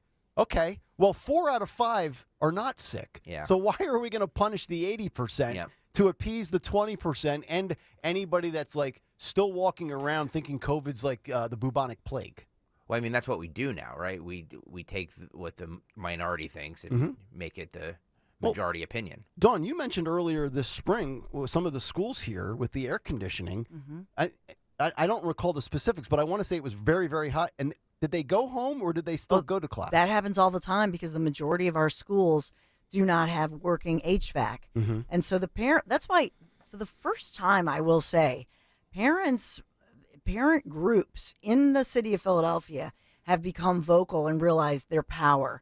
And they were saying, you have all this COVID money. Remember that? Yeah. Why weren't you renovating these schools and dealing with all of this? Right. So finally, we do see pushback and demands from parents saying, this is not an issue of money. The money it's sitting somewhere and it's not being put to use. What's going on? And I'm glad you bring up the parents. Think about the inconvenience this creates for parents that can't afford daycare, that don't have a babysitter on standby, that have to go to work, that can't take the day off, can't stay home, take the week off. And then, when your kid's 13 and he's home from school and you live in a place that's not a war zone, you could probably let Johnny stay home by himself all day. But what about, the 8-year-old kid? You can't leave your 8-year-old home by himself. No, and so the school has the responsibility in a situation like this, unless there's a fire or a major hazard, if you don't have enough staff, then figure it out. Whether the kids are going to be in the gym and you're going to have, I don't know, activities. It's still beautiful outside. If they can go out in the schoolyard, do some physical activities. It's 100 degrees in Kentucky right now, probably. Oh, well, then then maybe they don't want to spend too much time outside, but they could go first thing in the morning. Yeah. But there's a way to figure it out. It's just, and you were alluding to this, it's your motivation. I mean, you said yesterday you weren't feeling great, but you're motivated. You love your job. You love to work. And so my feeling is, what is it about the school? Who's making that determination? Yeah. And I understand that they have a lot of staffers who are sick, but that means there are a lot of staffers who are also who are not sick. Just figure it out. And in the private schools, they figure it out. Well, and then, when you tell somebody you're not feeling well or you don't feel great or you're sick, we still have a decent size amount of people in the population that are like, you test yourself?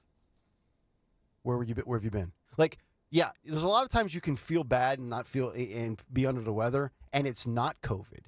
Like, I still think there's those people out there that are like, oh boy, Bill's not feeling well today. Stay away from Bill. He might have the coronavirus. And you have that stuff going on still today. So figured we would share that one. But we had just yesterday that story about the fact that the tests, the scientists are coming out saying you have these people with long COVID. They've done the blood testing on them. They know that they have long COVID and the impact from that. And yet their little test that they took, the home test, showed that they did not have it. Yep. So the test accuracy, and maybe it's the user error or whatever, but there are a lot of questions about those tests anyway. And there's also a lot of questions going around, speaking of COVID, the apparent cause of death. The big story yesterday was the death of WWE superstar Bray Wyatt. Yep. And according to one person, a credible source saying, I was given permission to reveal that earlier this year, Bray Wyatt, also known as Wyndham Rotunda, his real name, got COVID that exacerbated a heart issue. He was 36 years old. There was a lot of positive progress towards a return and his recovery, but unfortunately today he suffered a heart attack and passed away. So, of course, now people are saying, well, did COVID cause it? Was he vaccinated? Did the vax cause it? But to your point, with the long COVID and some of the symptoms and the side effects and all the setbacks, that's something you factor in as well on a serious level. Yeah, that's true. So we could pass that in there as well. And then lastly, before we get to the cut sheet, remember back in June, we were all caught up with the wildfires in Canada. The smoke was pouring into the Delaware Valley. New York City, the skyline was completely orange and hazy. Well, according to the New York Post, according to studies and research from New York University Langhorne, they have found out that orange New York City skyline tint of smoke actually was no worse for you than a bad pollen day. Shocking. It's amazing. Stay inside! If you don't have to go out, don't. Stay inside! You're going to die! If you still have a mask, now would be a good time to put it back on. So the Canadian wildfire smoke that came through New York and into Philadelphia and things along the East Coast, quote, thankfully, the respiratory, and this is from NYU, thankfully, the respiratory effects of the wildfire smoke in June were not much worse than what had been seen on really bad pollen days back in the spring. And despite what many New Yorkers have feared of seeing a hazy orange air, one of the study's co-authors, Yu said in a press release, it ultimately was not to that extent. Wow. So I'm surprised nobody says it's about, so-called orange Jesus, Donald Trump. So we told you the orange man is not really a threat to democracy. There you go. See, we should say it's a sign from God. Orange Jesus is returning in 24. But you remember we and you were giving these numbers on the air, and all the TV networks and cable channels with the the air level's a 180, and then it's a 302, and then it's a 415, and anything above orange, you go to red, and all this stuff, and you start to see it, and you start to quantify it, and you put up a graphic to really visualize all of it, and then you start to say to yourself, all right, well, I'm not going out for that jog today, or maybe I shouldn't let Buddy out in the backyard. Ultimately, it was like a real bad pollen allergy day, which we all experience. Unbelievable. Take a Zyrtec, you'll be good. What a concept. But it was wall to wall in the news. Oh, yeah. That photo of the New York skyline with the orange is like, doomsday. Do not go outside. You will die. We are in between Trump indictments, number 2 and 3, so we have to sell you something else to be petrified about until Atlanta issues an indictment. I gotta say, man, there's so much, you read these stories all the time, and I see them too, of anxiety is at an all-time high. Yes. No freaking wonder. Yeah, no wonder. It's just that what will scare us today? You know what I mean? And I don't mean us, but I mean, what can we do to scare the living ass out of people? That's right. And make them fear for their lives. Everybody must go home because COVID. Everybody must wear masks because of COVID. The air is orange. What are we doing? We realized years ago that fear is profitable. When people are fearful, they turn into radio and TV. And then if they get anxiety, Big Pharma comes in and will put you on medicine. Yeah. It's a cycle. Amen. It is. If it bleeds, it leads. It is. And it's always about, because you're right. If you scare somebody, if you make them live in fear, you control them. That's correct. Yeah. It is. I mean, I'm sure I'm going to get a lot of pushback for saying this, but it's never stopped me from saying anything on this show. But I sometimes wonder if the access to all this information that we have is good for us. It's and not. I don't mean good for us in, yes, I believe that sunlight is the best disinfectant, and the more information you get, the more informed you can make people, the better. However, when you see all this bad news and you see Twitter and you just doom scroll through Twitter or Facebook or whatever, you get it in your head that it's like, oh my God, the world is collapsing. Oh my God, everybody is dying from this, that, and the other. And, you wonder too, if we had gone through COVID pre-social media, would it have been any different? I don't know. The fear cycle's 24/7, 365 with technology now. The fear cycle used to be 5 o'clock, Channel 3, 10 o'clock, Channel 6. Yeah. And maybe your newspaper on the porch the next morning. Well, I guess you could make the argument, too, that people were a little more informed because of social media with COVID. But I just think that you just see all this negative news, and it just was people who aren't inclined to be fearful were like, I don't want to go outside. The sky's orange. Well, oh my God, people are falling out of the sky. The first year and a half of COVID, all CNN did was put that fear tracker up. Yeah. Total cases, total deaths, hospitalizations. For the last 8 years, CNN has had 2 graphics, one for Trump and one for COVID deaths. Yep. That's been if you haven't tuned into CNN since 2014, that's all you missed. Yep. All right, speaking of missing things, let's get to it. That's my fault. 7:48. Should have hit it a little bit sooner. As Greg would like to say. In and out of every break, we need to jingle and hit the time. And it's 7:48, and it's time for What's on the Cut Sheet. What's on the cut sheet? Yes, Nick Kayal, what's on the cut sheet on this Friday is brought to you by Cherry Hill Volvo, where they have ample inventory of brand new and beautiful pre-owned Volvos. Have you checked them out yet on Route 70 in Cherry Hill? What are you waiting for? Check them out right now. If you're driving by there, give them a honk. Stop in, just say hello. Judith, Yosef, and all our friends. Check them out on Route 70 in Cherry Hill. Enjoy the luxury experience you deserve. They always go the extra mile for their customers because relationships matter at Cherry Hill Volvo. Let's stick with this fear porn stuff and stick with the COVID. I saw this report. I'm going to cut 5 here, Daniel. I saw this report on Fox Business the other day. I've been sitting on it for a while. It's a local story, too. Students are facing disenrollment at Rutgers University, so it's local there in New Jersey. Now, would that be Central Jersey, Dawn? Is that South Jersey? Rutgers is North Jersey? I believe it's Piscataway. That's Central Jersey, right? I think it's North. Is that North Jersey? New York City tries to claim Rutgers when they're like good at sports. Oh, do they? Which is once every quarter century. Anyway, it's New Jersey, so I figured I'd bring it up. Students face disenrollment at Rutgers. They will still require COVID vaccine, mask mandates. Fox Business, cut 5 here, Daniel.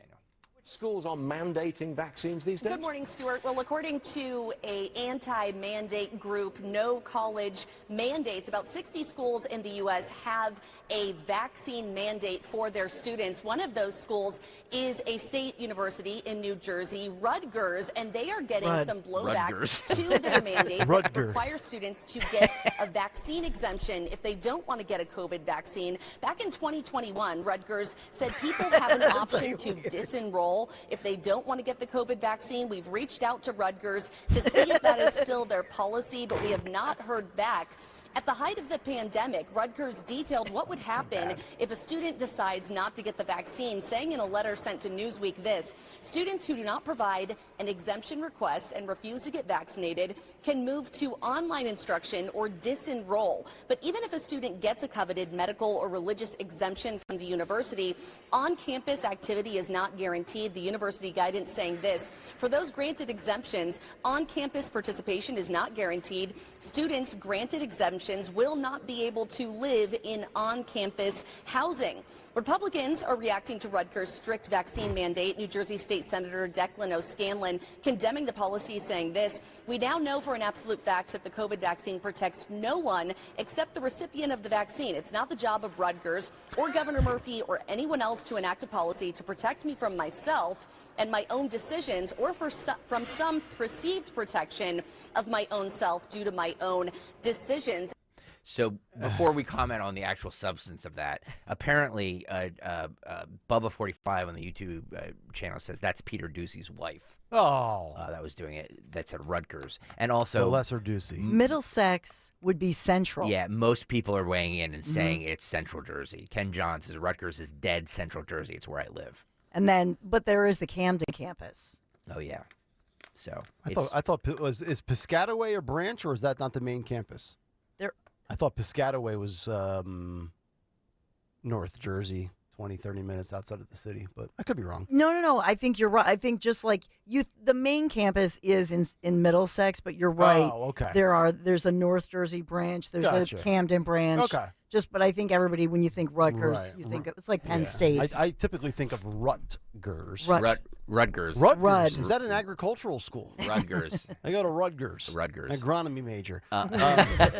No, seriously. My first question would be, how can a state institution funded by taxpayer dollars implement something? Is this even, and I guess we would be at the point now where if it wasn't, it would have been challenged. Is this constitutional? To keep somebody out of a public school, especially at a higher institution of learning like college and university, based on a medical choice that they chose not to make?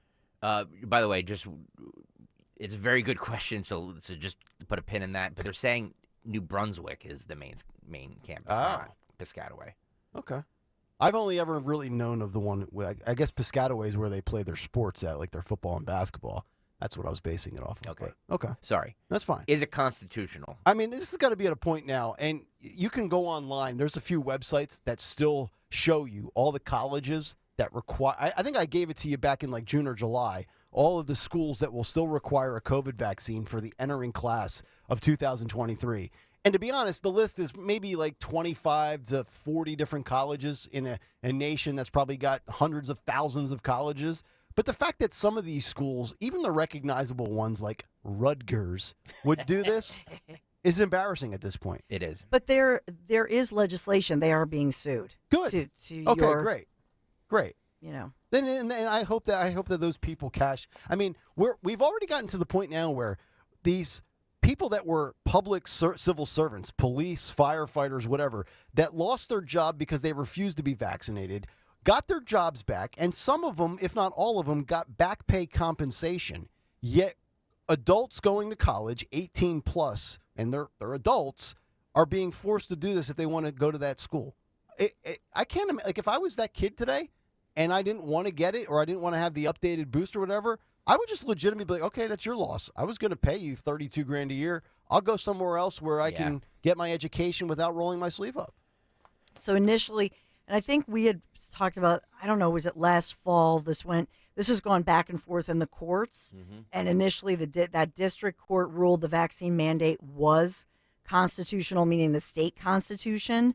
And now this Children's Health Defense, they're the nonprofit that has been suing. So it's in appeals right now. It's in the courts. Yeah. So if you're a student or an employee, all employees, if you're the janitor, you have to do this. And so what are you going to do? Leave the school or, so many people have just gotten the thing because if you work there or if you're a student, there it is. Knowing what we know now about the vaccine, it should not be constitutional. It should not be forced. When we didn't know, and even when we didn't know, there was still a case to say, well, it's my body, I don't have to do it. But now knowing that it doesn't protect you, it doesn't protect anybody else, all it does is create that little bit of a shield potentially for your symptoms. The fact that you would force that on anybody is just beyond outrageous. Well, and to your point that they could have had the initial vaccine, but they did not want the booster because there are a lot of questions and there is research on the booster shots. Well, that's me. I haven't had the booster. I got the first 2 doses and that was it. That's me too. Yeah. And then I got COVID naturally twice and I'm good to go. I might have it right now and I don't even know. Who cares? Well, because family members of mine who got every booster at every point, whatever, 6 months or whatever it was, they became sicker than those of us who didn't get boosted. Yeah. That's the weird piece of this. Yeah. It's once again, it's a power play. It's all it is at this point. One more on the COVID thing, and it's a comedic approach to it, and then we'll move on to something else. This is comedian Dave Smith on the insanity of COVID. Cut one, Daniel. COVID was insane. We just did stupid. People did it differently. I was traveling a lot during COVID, so like I'd go to places that were doing it all different. You know, you'd be in New York, and they'd just be crazy about it. They'd be like, you got to be socially distanced and put your mask on and take 16 vaccines and all that, you know. And I know. That gets weird because a lot of you people took the vaccine. I know you did. Don't worry, I'm not going to make fun of you. If you took the vaccine, I'm not making fun of you. Like, you're going to die, but I'm not going to make fun of you. I would never make fun of someone with 6 months to live. So, but that's how they were in New York. They were crazy. Then I'd travel around. I went to Florida, and they weren't even aware a pandemic was happening in Florida. They were like, what are you talking about? We would have heard. And they did better than New York. Isn't that crazy? That's where we're at as a country. We had a crisis. We put our best and brightest minds up to the challenge, and they lost to Florida. That is not a healthy sign for a civilization. I apologize for every Florida joke I ever told in my life. And everyone just collectively freaked out for years, and then at a certain point, we just kind of stopped. We just stopped doing it. And there's still COVID. I'm positive right now, you know? It's just like, no one cares anymore. We just stopped and we're like, I don't know, I guess we're over it. We're in trouble. I don't mean to be like a downer up here, like everything's gonna be fine. You know, Biden's got it under control. I'm saying there's some issues that we're facing. But Joe Biden, you look at him and you're like, finally, someone with a firm grasp of the issues is at the helm. I trust him. I trust him to take us home. I like Joe Biden as president. I do. And I mean that. I'm not being sarcastic. I actually really love him as president. I think he's the man for the job. He is the perfect representation of where we're at as a society. If someone who didn't know anything about America was like, where's America at right now? You'd be like, right there. That's where we're at. This president made of tissue paper is basically, that's what we've got for you. There we go. So I think the logical question would be to the Florida governor, Ron DeSantis. Ron, how did you do so much better with COVID than states like New York? And his answer would be this. Wouldn't you like to know? No, but I think seriously the answer would be mustard. Yeah, lots of mustard. It's a COVID disinfectant for you. And pudding. Mustard. Do we have the Metallica remix? Yes, we do. Give me 1 second here. And mustard. Mustard. Yes. Double. See, here's what you do. When you get the first shot of mustard, you're somewhat protected. But that the immune system, that'll wear off. So then you got to get the booster. Mustard. Mustard. Bad. That's the French's booster. Yeah. By the way, if you're watching right now on YouTube, please hit the like button. YouTube.com/@1210WPHT if you want to follow along with the program. We play all these videos. You can see the videos as well as hearing them. This is an NBC News report saying that more Americans are turning to loans to help pay for everyday expenses. Like, hey, I need to go get groceries. I need to take a loan out from Wells Fargo to do so. Cut two. More Americans are turning to loans to help pay for everyday expenses. But a new survey from the Federal Reserve shows more loan applications are being rejected by major financial institutions. Auto loan requests and credit card limit increase requests, they're also at record highs, highlighting some of the financial pressure that Americans are facing right now. Wow. I mean, it's actually so bad that when I go to like a local pizza shop, I ask if I can finance my dinner. And they tell me no. So they give me the dish rag. No, but this is unbelievable. I've actually known two people in the last 3 or 4 months since Memorial Day that have actually had to dip into their 401k for random expenses. Jesus, really? And they were and they're actually relatively well off. Like they're not like at the point of like it's but they just to give themselves a little bit of a buffer. And they're debating, whether they should take out and borrow against themselves and pay themselves back in their paycheck, or going to a previous employer where they had a 401k. And then I guess when you carry that over, if you take it out before you're 59 and a half, there's a 10% penalty fee. You're sitting there, and those are the two things you have to balance yourself right now. Yeah. It's remarkable. Let's go back to the debate from Wednesday night. They did a Fox News focus group, and of all people who were at the debate, and this group says Ron DeSantis was the clear winner of the debate. This is cut 6, Daniel. Was there anybody on this stage that last night that you think can catch President Trump's lead? All right, in the back. Kevin, what do you think?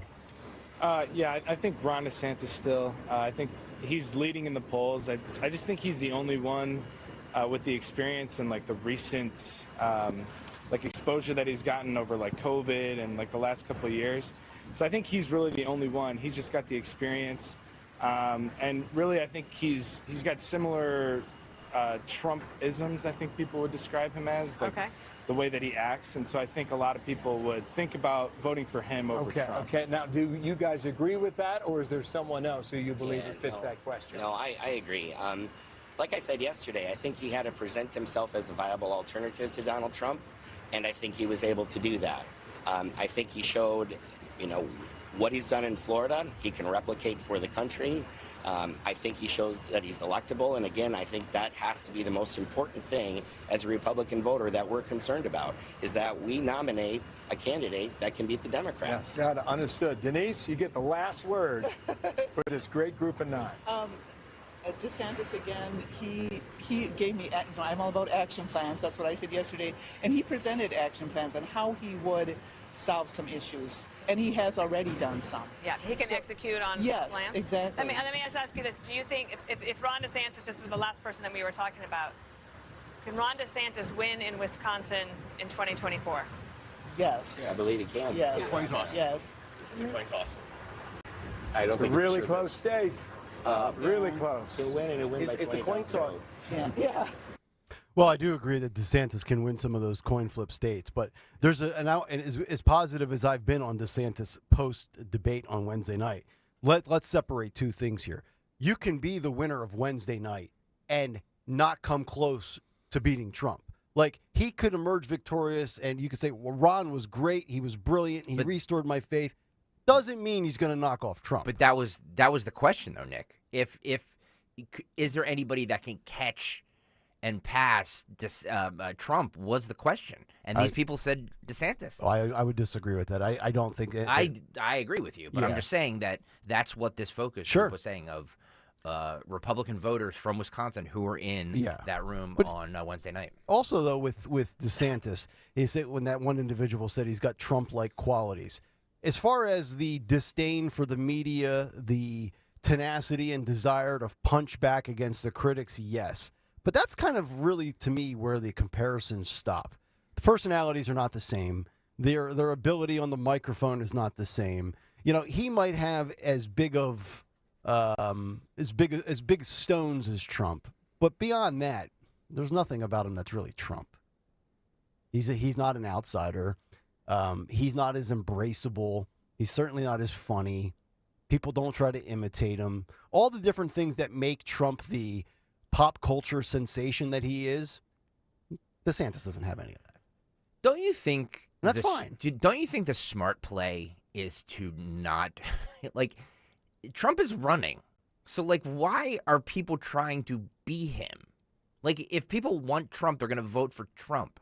What's the thought process behind somebody trying to be a clone? Yeah, I just agree. I don't understand that. But then also, what's the thought process of the other lane where you're Christie and you're firing away? I know. Look, I'm gonna say something that's very unpopular. At least he's distinguishing himself from everybody else. That's true. If you don't like Trump and you're a Republican, he's your guy. I don't understand these guys and gals who are just trying to be Trump 2.0. Yeah. And I don't think, to be honest, you've got DeSantis, who's got the same kind of toughness to him, and then you've got Ramaswamy, who's going out of his way to kiss Trump's butt. But after that, I don't sense and maybe the only form of imitation is the policy itself. I think if you take Trump policy and DeSantis policy, you're probably going to have a very, very similar blueprint. But how they're delivered publicly, stark contrast. I'm going to stay on that theme for a second. Chris Christie was on with Neil Cavuto, and he was asked about Vivek saying in the debate that Trump is the greatest president. He thinks that Trump is the greatest president of the 21st century. Remember Vivek saying that? Yes. And Chris Christie asked if he thinks that, why is he running? Which is a great point. If you think Trump is the greatest president, why are you running against him? Cut 10. You know, you mentioned Donald Trump, Governor, and he declared Ramaswamy the debate winner for, among other reasons, calling Donald Trump the best president of the 21st century. He did not make any reference to you. Well, I'm stunned that as I was talking about Donald Trump and all the ways that he's let down our party and our country, that he didn't mention me as a winner of the debate last night. But, you know, if Vivek thinks that Donald Trump is the greatest president of the 21st century, what the hell is he doing running? It's a great question.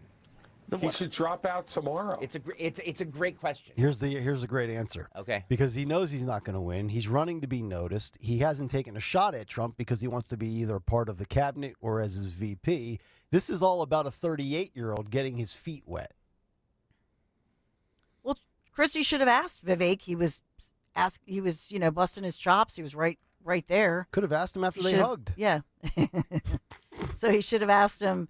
You know, Christie, here's what I will say about this. Ramaswamy really got under the skin of Chris Christie. It's thick skin, too. Right? Way, Right? He's really annoyed because the truth is Vivek Ramaswamy just ran circles around him. Yeah, I would agree. One more on Christie. He was on with Neil Cavuto, like I said, and he said that, hang on, where's this clip here? Oh, and by the way, Chris Christie shouldn't even be bragging or feeling great about himself. You were at best the fourth option on Wednesday night with your top target not there. Well, he said you got a lot of boos in the crowd. Do you have a sense that you can't win this nomination? Cut 9. You got a lot of people booing you, and unlike Ronald Reagan, example, he was not booed by many in his own party at the time. Did you get a sense with that exchange, Governor, that you don't have a chance at this nomination? Not at all. Not at all. In fact, look, the Hall is a small group of people compared to our Republican Party across the country.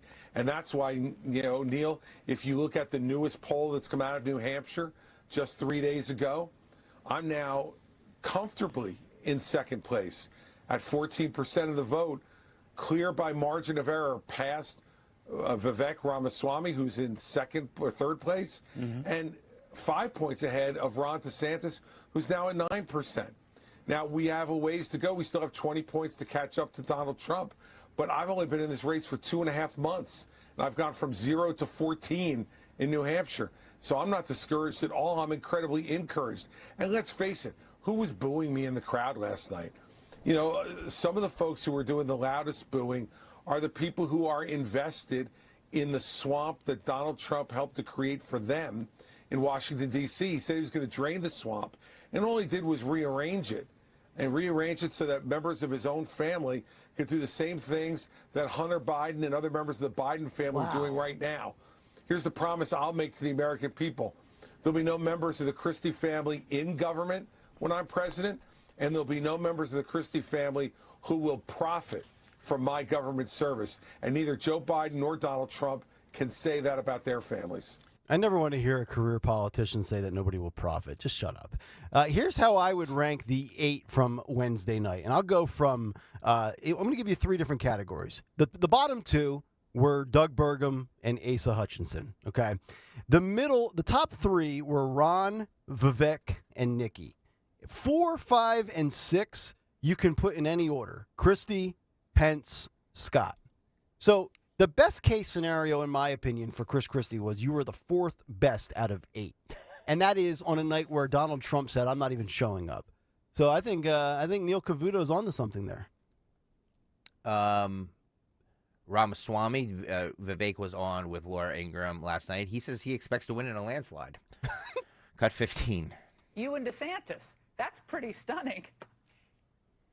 Well, I think the debate was really useful last night because it smokes out some real ideological differences in the GOP, and that's going to make the party stronger. That's going to make the country stronger. And so I think that was a successful evening. And the reality for me, Laura, is that even though we had some what we'll call banter on the basketball court last night, I still view the other people on that stage as colleagues in our national revival. I expect to be the next president. I expect to win in a landslide. But I will require, respectfully, each of those people to play their respective roles in our national revival as well in some way. Because this is a team sport.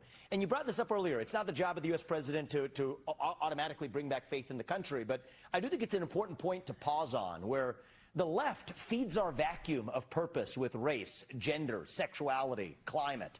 And I do think we as conservatives need to now level up. Say we're not just criticizing that agenda, but offer an actual vision of our own, individual, family, nation, God. I'm leading the way on that, but I'm going to need the other people on that stage to play their part in our revival too. Vivek, we got to get back to the Trump chase here, but Vivek, I got to cut you off. She's the worst. Trump's Escalade. She's the absolute worst. Like, she's as bad as CNN and MSNBC. We gotta go away from this because Trump's motorcade is right. Like, come on. She's my least favorite of their primetime network. Always has been. The snark on her face it gets to me. But you're right. It would be a good look on CNN because she's got that scowl thing going. No. Here's the thing. I like her better in the early time slot, and she has a fast-paced show. She's letting him do his bit. Then, boom, she's going to go on to something else. It's hard to be more fast-paced than Vivek. Yeah, let's show Trump's motorcade. That's compelling TV. Two things, though, on the actual clip. Give Vivek credit for saying they're still my colleagues, the people that I debated with. So he was very aggressive on Wednesday night, but he's very respectful as well. And secondly, I forget who said this to me yesterday on Twitter, and I wish I could give that person credit.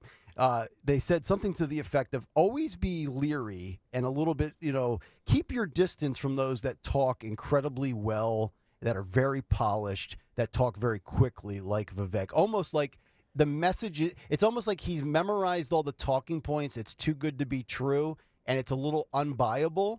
And I thought that was I haven't thought about it that way. And I want to keep that in my back pocket as we move down the road. Yeah, I think he's just smarter than most of us. Yes. And if you look at his life story and you look at, he's a product of public schools in Ohio, then ultimately looks like he got a scholarship to a private Catholic high school, graduates valedictorian, and goes on to just smash it with science, biology degrees from Ivy League schools. Yeah. I mean, he's that Doogie Howser kind of brilliant. Doogie Ramaswamy. Right? Doogie Ramaswamy. I think he's just a brilliant guy. Yeah. And he's quick and he's funny and he's well-rounded as well. He loves to play sports and tennis. He has a beautiful wife, 2 little boys. Mm-hmm. I think he is a bright superstar within the future of the GOP, and they all know it. Yeah. That's what they say about me, too. Bright young future. But then again, I go back to this. I'm a broken record, but I don't care. It's fine. What is the point of running if you're just going to be Trump 2.0? Trump is already running. Like, there's no point in it. Literally, it should be Trump, Pence, Christie, those 3, and everybody else should get out because everybody else is running a Trump 2.0 campaign. And you could make the argument that Pence is doing that too. Because when you run, first of all, think about when you run, it's for somebody like Vivek Ramaswamy, it's a marathon. You are getting your name out there. You may be the VP. You will get he would definitely get a cabinet position in the Trump. So that's the point of running and campaigning, is that you now have a national name. Everybody's going to know who he is. A lot of people run for the next book deal as well, right? Because they're going to look at Chris Christie. Does Chris Christie really think he's going to be the next president of the United States of America? Realistically, he knows the odds, but he knows that because he is getting all this play and notoriety, this is basically guaranteeing his next book deal and his next major TV contract. Although, if you take Christie's word for it, he left the TV deal. He had that with ABC News. So what exactly, is he going to get a bigger deal? Is it going to be longer and worth more money? It very well could be. I mean, and I'll tell you what, Pence is the same thing. Pence has no shot. But yet Pence wouldn't get on a TV because he's absolutely brutal in front of a camera or microphone. So I don't know. Is it just an ego thing? Hey, I'm. Well, of course, you can't not have an ego, but you also there has to be something in your mind that if you're running for president, you have to think in some way you could win, right? Or else, why else do it? Unless they are all of the belief, but we've already talked about it from the legal standpoint of Trump being disqualified or running from prison or anything. Unless there's just some small sliver of a chance that whatever happens, he's not able to be a part of it, that opens up the contest again. Yeah, well, I mean, that's my, I'm kind of contradicting my own thought because I'm the one who says I don't think it's going to be Biden-Trump in 2024. But I don't understand. And by the way, when I said that, it was a long shot prediction. Like, I'm just saying things for radio sometimes. Yeah. But it's a long shot to think that it's going to be anybody but Trump. And if all these people are just running like I'm the better Trump, or Trump was the greatest president of the 21st century, but vote for me. Well, why not vote for the guy who you just said is the greatest president of the 21st century? You can't try to mimic everything Trump does, but in any walk of life, you might have an influence or a person that you looked up to and idolized, or a role model, or somebody that you worked with. I mean, I worked with Tony Bruno for six years, and I can't try. Just because my head's bald, I can't be Tony Bruno. But there is some things that I do that I remember Tony, and one of the things was Tony was like, just have fun. Don't take it too seriously. Mm-hmm. And like that's kind of what I try to do on this show. Yep. So, there's many people, there's programmers. I don't know, maybe there's something part of you that you said, you know what? I liked what Spike did in this regard. I'm going to implement that in my definitely. So, I see what you're saying. So they're just taking a little bit of that and making it, hey, if he's the greatest president of the 21st century, I'm going to take a little bit of that and become the greatest president of you don't want to be 20% this guy and 20% that guy and 20% that guy. But if, 10, 15% of you is stuff that you've learned along the way from others, and the other 85% is your authentic self, that's a pretty good approach. Yeah, that's a good point. The CNN debate focus group says that Ramaswamy won the debate. Okay. Cut 7. Do you think this debate was good for the Republican Party? Raise your hand if you do. 15 people. Looks like 13 raised their hand. You two did not think it was good for the party? No. Why not, Jim? It brought up a lot more division and stuff, but I still think it was worth the time. Okay, you thought it was good for the party, though. Yes, it was great for the party. Great to have a conversation with Iowans and people across the United States to see who our next leader will be for the Republican Party. Okay, of these 15 people, 14 say they're still undecided at this point. Jim, who we just talked to, is the only one who's not. He says he's ready to vote for Trump right now. And here's what I want to ask you about. Who you thought did the best during this debate? Basically, who do you think won the debate? I'm going to do it in alphabetical order to be fair. Anyone think Doug Burgum did the best? That's 0. Anyone think Chris Christie did the best? He certainly got most of the airtime. A lot of the airtime, not most of the airtime. How about Ron DeSantis? How many of you think Ron DeSantis did the best? That's 2 people. How about Nikki Haley? 1, 2, 3, 4 people. Asa Hutchinson? Mike Pence? 0. Vivek Ramaswamy? 2 1, million. 2, 3, 4, 5, 6, 7. Tim Scott. Okay, so this panel here thinks Ramaswamy won the debate. Tell me why you think he won the debate. I was reminded of the time when Vivek was talking about the national identity situation, and I know Pence brought up that that wasn't really an issue, but I think it was a generational problem because Vivek understands that young folks don't really understand that people my age don't really love America, and if you don't love it, you can't protect it. And I think if we fix that problem, then people will, as a natural byproduct, want to protect America and what it stands for.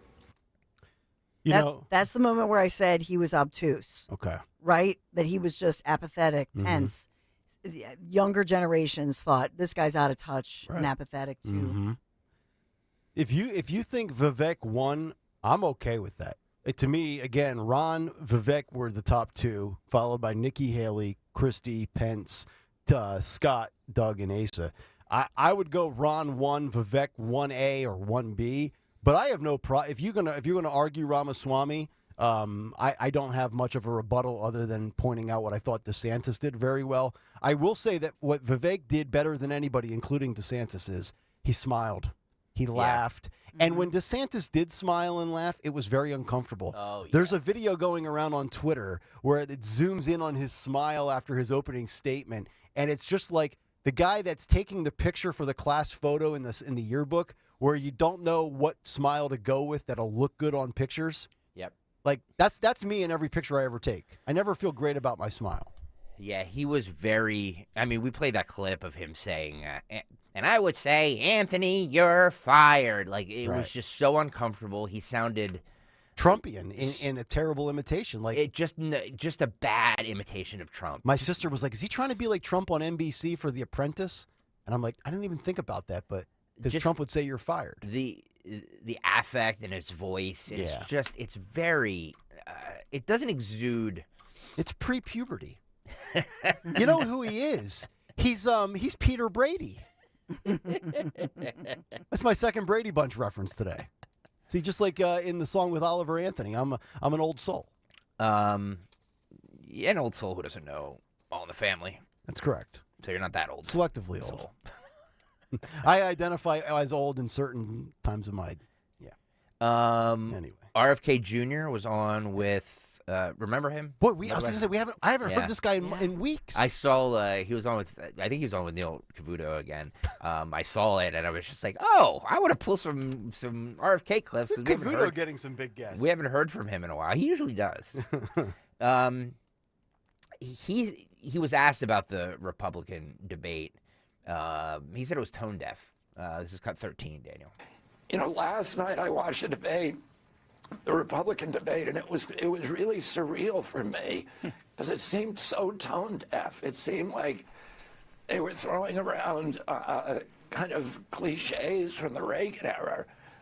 And I'm looking at people who are sitting at their kitchen table wondering about how they're going to pay their medical bills, wondering about how they're going to, how they're going to get the kids out of the house because nobody can afford a house anymore.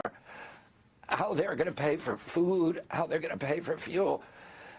And none of those issues was discussed. Nobody was offering policies of, here's what I'm going to do to help the declining middle class in this country. But do you feel, Robert, that part of it is... There you go. I there's bits and pieces of Kennedy that I like, but I've got to rip him here, and justifiably so. This guy, of all people, is talking about other politicians not addressing real policy matters. Yeah. Everything that we've ever heard from RFK Jr. in the last 3 months is about his family, about assassinations, about being silenced on YouTube. That's a good point. And vaccine efficacy. Yep. I don't know Kennedy's stance on the economy, crime, the border, China, Ukraine, Russia.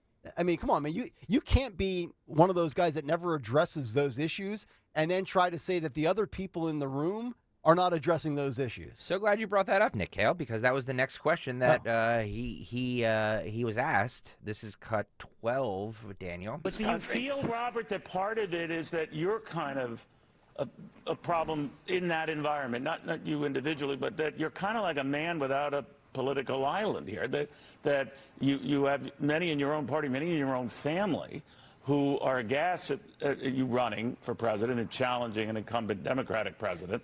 And you seem to be greeted favorably with many on the right. You've appeared on a Joe Rogan podcast. You have said you like a lot of what you've heard out of Vivek Ramaswamy. Ron DeSantis has in the past suggested you as an ideal FTA head. That there does seem to be more interest and respect for you on the Republican side than the Democratic side. What do you think? Well, I think if you look at the issues that I stand for and you compare them to, for example, the issues that my father, Robert Kennedy, my uncle, John F. Kennedy, stood for, you could go down the line and check every single one of them off. I'm a traditional Kennedy Democrat, a traditional liberal, anti-war, skeptical of the military-industrial complex.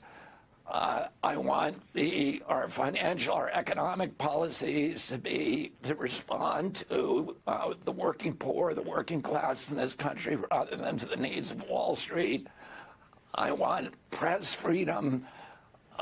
freedom of speech in this country, all the things that the environment, a clean environment, and women's right to bodily autonomy, all the issues that are traditional liberal issues are issues that I, believe in, that I'm fighting for. And incidentally, Neil, I'm getting huge response. I mean, last night I was in Richmond, and with a rally that we scheduled 24 hours before, and we were sold out, almost 500 people almost instantly. I'm getting the same response everywhere I go. My polling numbers are now within shooting distance in the key early primary states of President Biden. So I'm doing well with Democrats, Republicans, and Independents, and that's what I set out to do, to try to find that. Well, no, you're quite right, and we lose sight of that, Robert. I was thinking about the debate on Wednesday night, and now thinking ahead to the fact that maybe Joe does not run again. Can you imagine a debate with RFK Jr. and Gavin Newsom?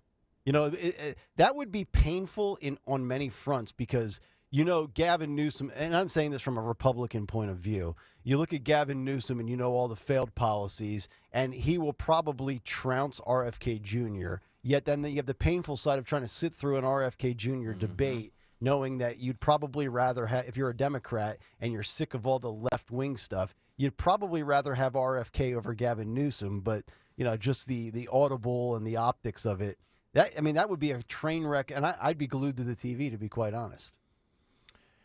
Yeah.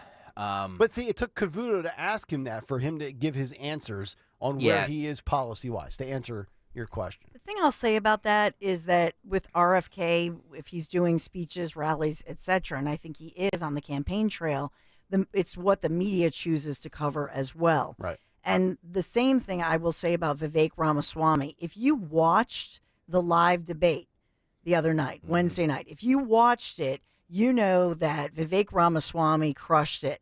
And whether you think he's going to actually become president, that's not the issue. But did he crush it? If you're just looking at it as a debate team issue, who did an awesome job, made a name for himself, all of that, he crushed it.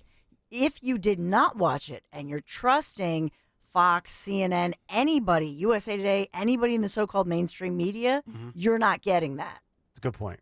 It's a very good point. Are we lumping in Fox now with the mainstream? I think that Fox has an agenda, and it's pretty obvious to me. I'm just going to say I think they're very pro DeSantis. They want DeSantis, even in his first. When I went back and looked, you really think that? Yes. Okay. I'm sorry.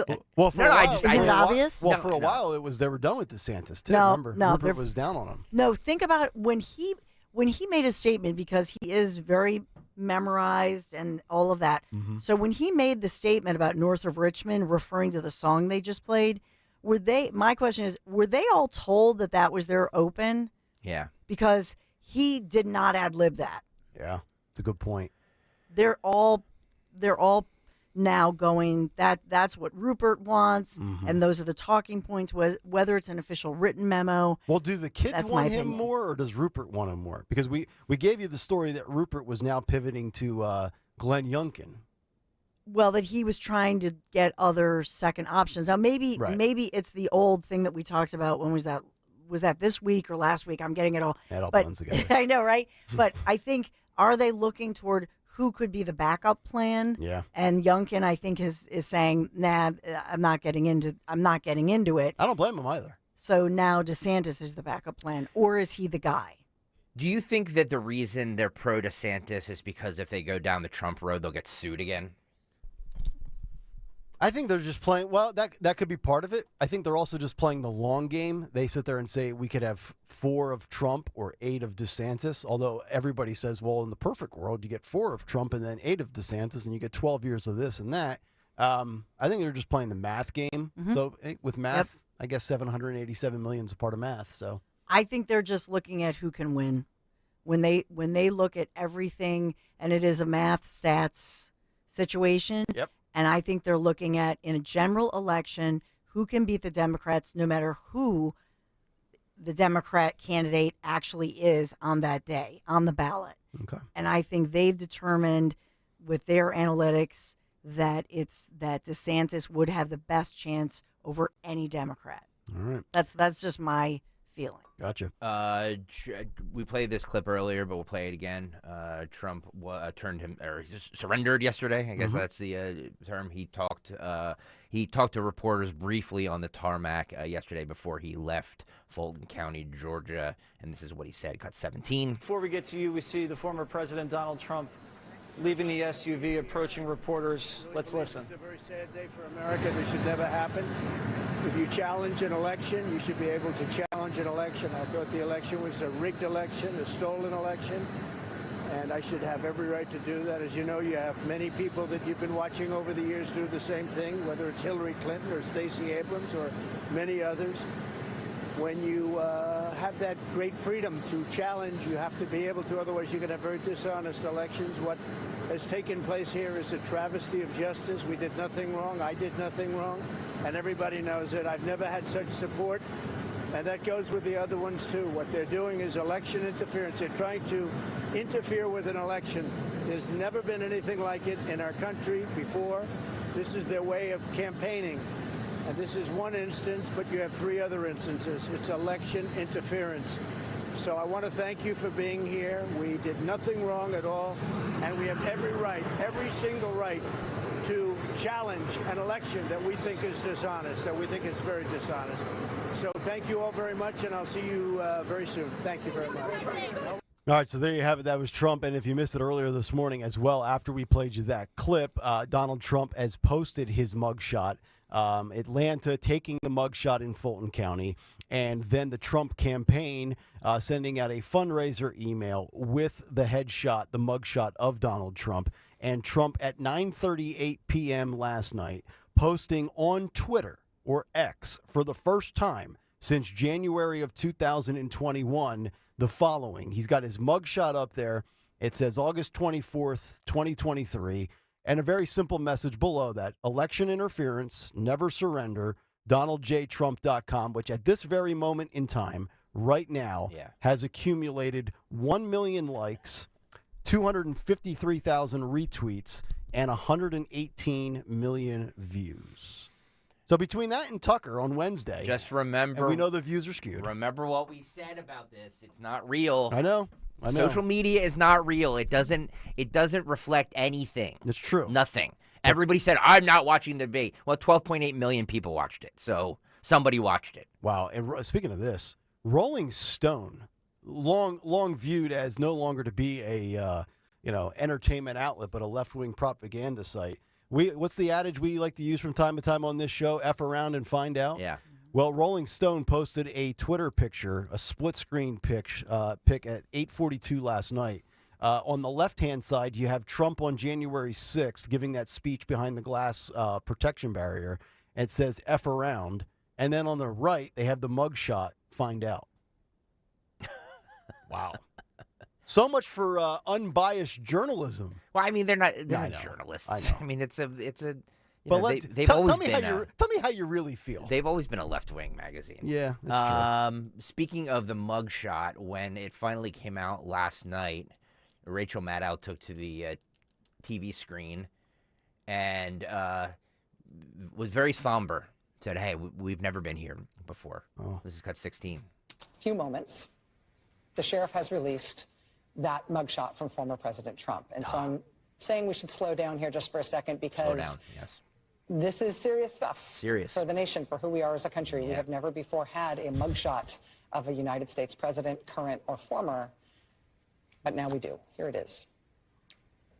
Criminal defendant and former President Donald J. Trump, presumed innocent until proven guilty. Really? In accordance with the rule of law, for his sake and for ours. Whatever you think of the photo, this is not something to take lightly. Not something to take lightly. Our constitutional republic depends on the very basic concept of rule by law, not rule by man. A constitutional standard under which a president is still just a citizen, and all citizens have equal standing before one system of law, which applies equally to everyone. One system of law. Not a two-tier justice system, one system of law. The temerity of anybody in mainstream media to say innocent until proven guilty when it comes to Trump is really next level. Because they portray it, they paint it, and they present it as guilty until proven not guilty. But I'm glad that Rachel played a little theater there. She actually sounded like she cared, and she was a sad day for Americans. Well, I mean, to be fair, Laura Ingraham wasn't any better. With No. let's break away from Vivek so we can go to the speeding motorcade and comment on it. Like, come on. All of these cable news clowns are the same. They're just looking for views. That's right. By the way, check us out right now on YouTube, youtube.com/@1210WPHT. Hit the like button. Bubba45 says, believing that Fox had 12 million people watch that JV clown show is like believing the FBI is here to help us. Wow. So the Nielsen ratings are well, I mean, look, we know for a fact that Nielsen isn't. Well, okay, I will close my mouth. Let's keep it moving. Yeah, but okay. Yeah. Think of that what you will. And it was 12.8 million total viewers with their combined Fox, Fox Business, Fox Nation, and the other one. The other one. Anyway. All right, one more. Dawn referenced this earlier. Jonathan Turley was on with Sean Hannity last night talking about the Trump phone call to Brad Raffensperger. And he said this, 'cause this is cut 11. Call was about. So my question to you is, what did he do here? Or is this an example that you might have a legal theory, maybe it's deemed controversial?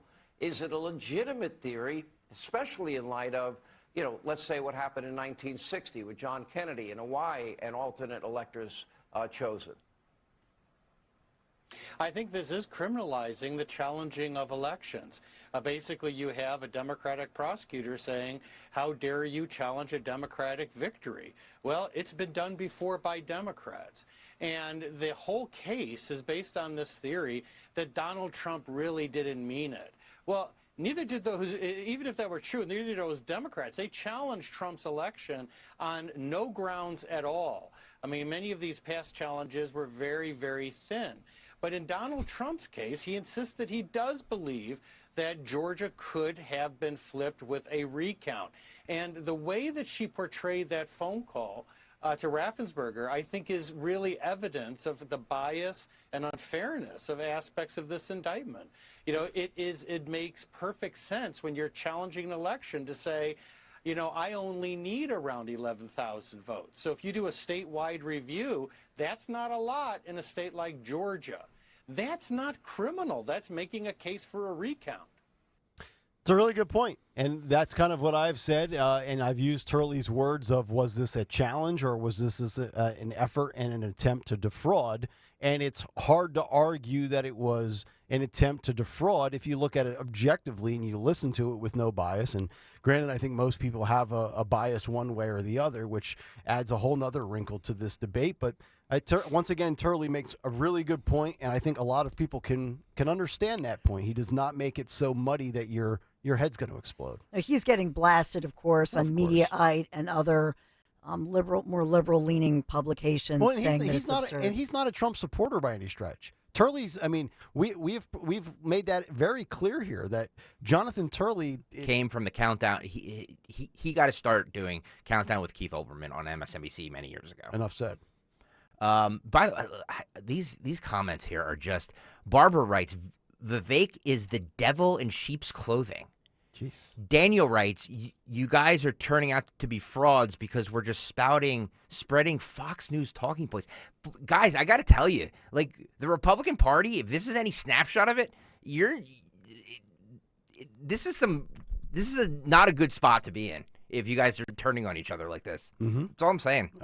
Well, what does he mean by Fox News criticizing criticizing that I said that that Fox is being biased toward DeSantis? I don't know. I'm looking at this and it's like Trump or nobody, or the Fox News is lying, or the Nielsen ratings are lying. It's just what are we doing? What is happening? Who said those again? I just want some names real quick. I'm not. I'll just because what names. What I'll personally do is if it makes them feel better, I'll take my picture on my Twitter profile of my beautiful bald head and sunglasses. I'll take that off and I'll put Trump's mugshot as my profile picture if that'll make you feel better. I don't want to be compared to Fox News in all honesty. You know, they're mainstream media now, and you know, they're no different than CNN. So well, I wouldn't go that far. I know, but to me, I this week their coverage of DeSantis and even the debate night, looking at it, and I could be wrong, but when DeSantis made that line, and they have that very produced, you had pointed out, Super Bowl-ish looking show, and I thought, okay, did everybody know that they were going to have the song and that this is what they were going to do? And then DeSantis's people were able to weave in and write in what they had at the top, and their so-called cold open, that's what you call it in TV. I mean, to me, I started looking at the way that they were describing everything. But as far as the conversation, we on this show, we talk about everything. We are allowed to talk about who did well on something to fully analyze it. Yeah. And so that doesn't, will I vote? Do I want for Donald J. Trump to run and win? Yes, I do. And I will vote for him for the third time in my life. And I hope that there is full election integrity.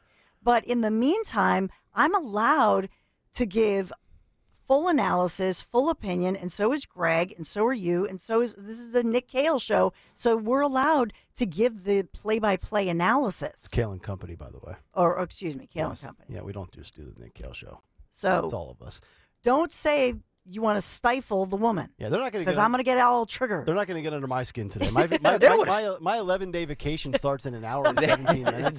I'm going golfing later. I'm going to be drinking. So you guys can kick and scream all you want. They don't want to stifle you. I think they want to stifle me, which is fine. But okay, then that's okay. I take back everything I said. My issue. Let me just say this: is that while you guys are sitting here arguing about who is George Soros backed, the Democrats are all going to rally behind Joe Biden or whoever the nominee is. Yep. So while you guys are fighting it out, it's not a smart strategy. Yeah. That's all I'm saying. And as I've said before, it's going to be Trump. So this is all for nothing anyway. But I'll answer it just for the sake of conversation. If for some reason it's not Trump and you don't vote for whoever it is, you're giving the victory to Joe Biden. So just know that. Yeah. So in 25 and 26 and 27, as I'm in my second contract and still kicking ass and taking names here, when you call in to complain, I don't want to hear it because you had a chance to vote for somebody else and you took your ball and went home like a little baby. Now, the PGA Tour bogus parody account has a picture of Donald Trump's mugshot, and the caption is, "When the starter at the golf course tells you it's cart path only today." Which, if you're a golfer, there's nothing worse than not being able to take your cart onto the fairway to go to your ball, and you got to walk because it turns into a long day. By the way, you read Vivek's books, right, Dawn? Yes. Woke Inc. Woke Inc. I read. They're saying in the books he trashed Trump. Did he really? I don't remember that.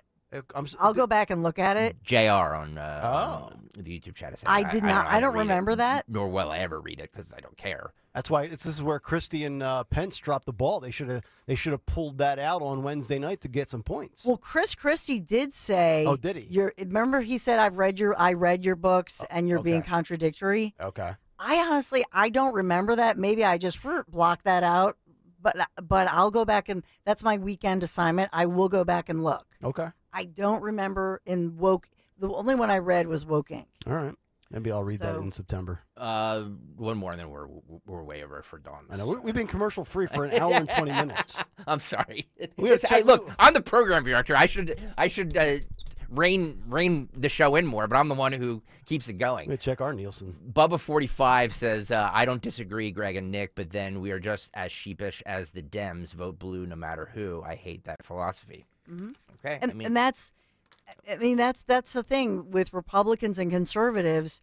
I do think Republicans and conservatives tend to, we believe in these issues, and these issues we believe are important to our freedom, our democracy, our family, and that's how I feel.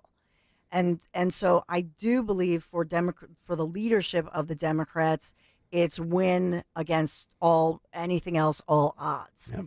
But I will say this about the upcoming election, and you talked about people not voting. I've been encouraging everybody, when you vote, take your phone and video as much as you can with in other words, document anything that you can document. Yep. I think that if everybody does that, when there just whatever claims could come up, just record, document. There you go. You don't have to do anything with it. You don't have to post it. But if everybody said, let's just document, I think that is something that each and every person can do when you vote. It's something, quite frankly, I've done in the past few elections. We should do a caption contest on Twitter for the rest of the show for the next hour and 10 minutes. Just post the Trump mugshot and then have people on Twitter caption it as to what it really means. I'm going to put one up with Trump in the mugshot, and I'm going to caption it as when your ex takes you back to court for $8 more a month. Sorry. Meanwhile, 8:47, that'll do it for the cut sheet part 1. Part 2 might be coming up later. I don't think I have anything left. Sorry, we're off the rails. Yeah, we are. It's a Friday, and we're not back until the Tuesday after Labor Day. But you should listen all next week because That's Michael right. Pelka and Mary Walter are going to do a great beautiful. job. Thank you, Mary and Michael. Yes, thank you. Thank you very much. I had lunch with Mike yesterday. Oh, nice. He came out of his cave? He did. That's interesting. He's like Biden. He's usually at home all the time. Yeah. All right. Let's get to Dawn Stensland for her Big 3 at 8:47. It's the Big 3 at 8 on Kayal and Company. And we are sponsored this morning by ShopRite of Drexeline in Drexel Hill.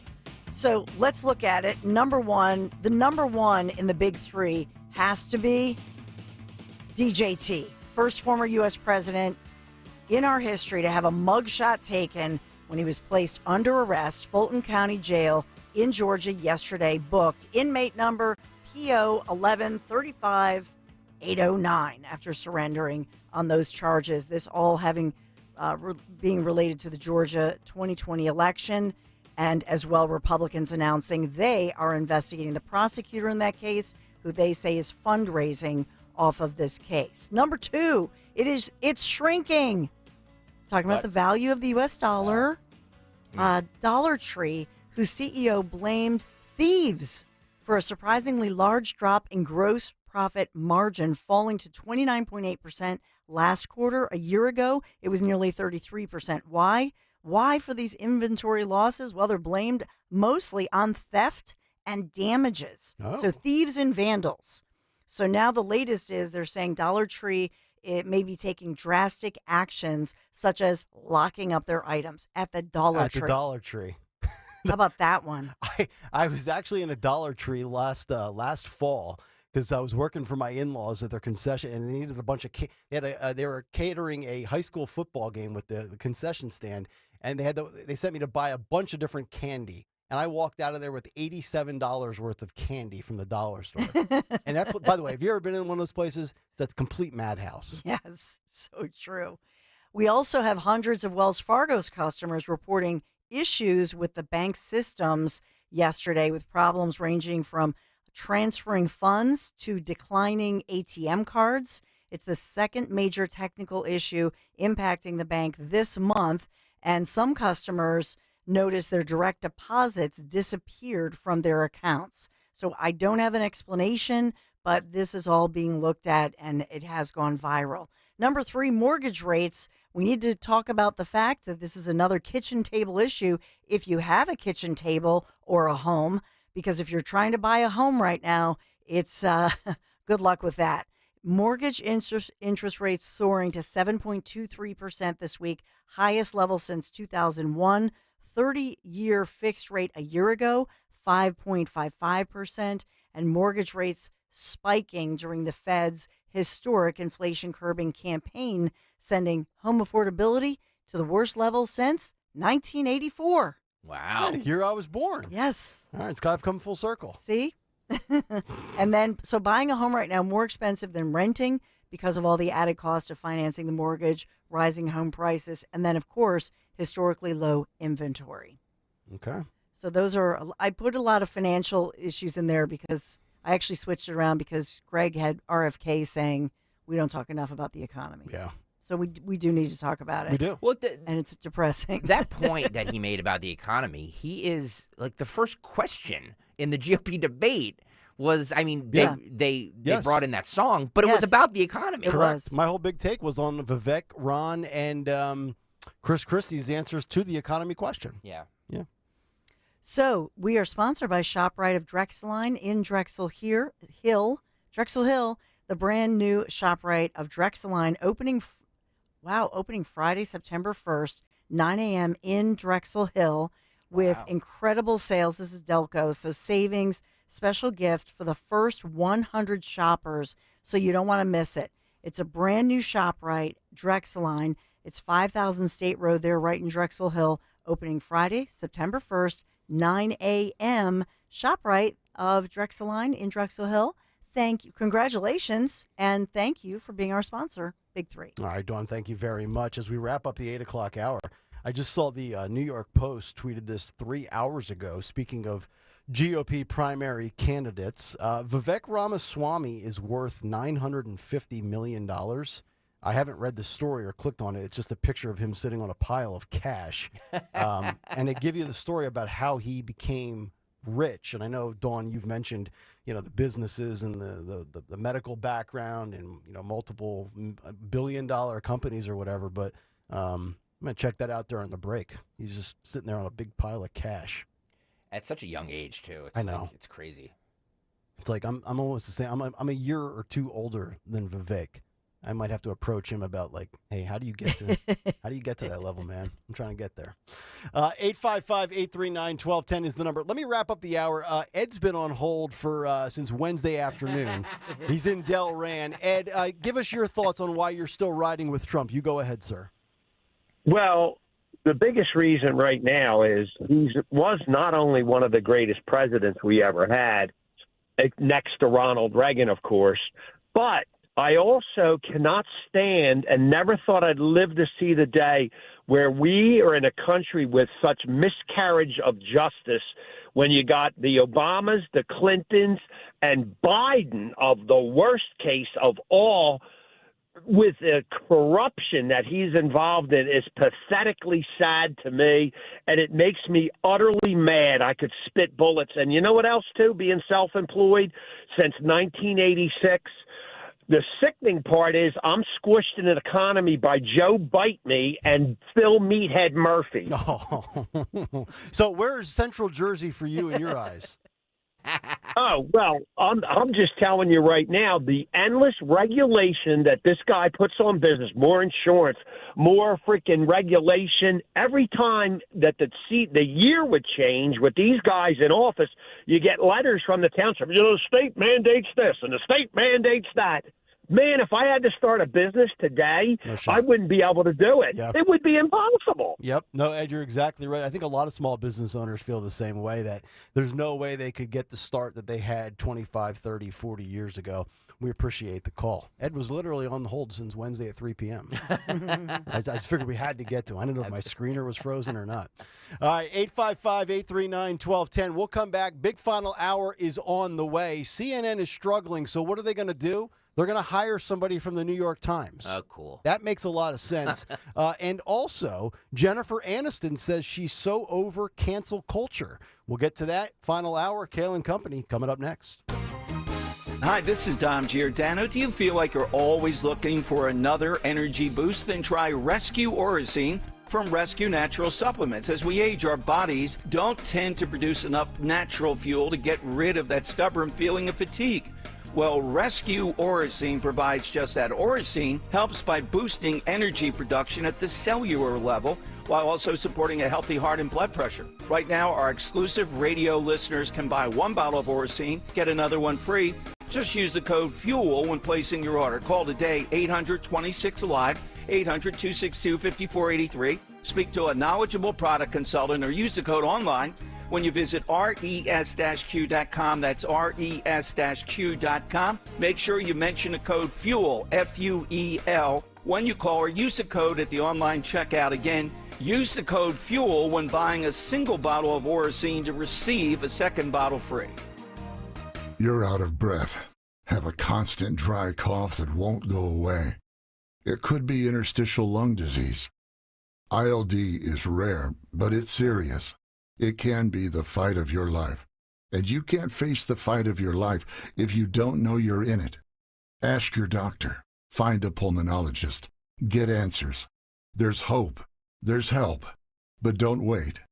Go to lungsandyou.com/fight-ILD. This is Larry Steinhaus of Investor Schooling. I am so proud to announce the continuing success of our students at Investor Schooling. You already know that at Investor Schooling, we teach real estate investing and stock options. Did you also know that we teach things about tax savings, estate planning, and business coaching as well? We teach things about money I bet you never knew. At Investor Schooling, we teach from the perspective of true experience.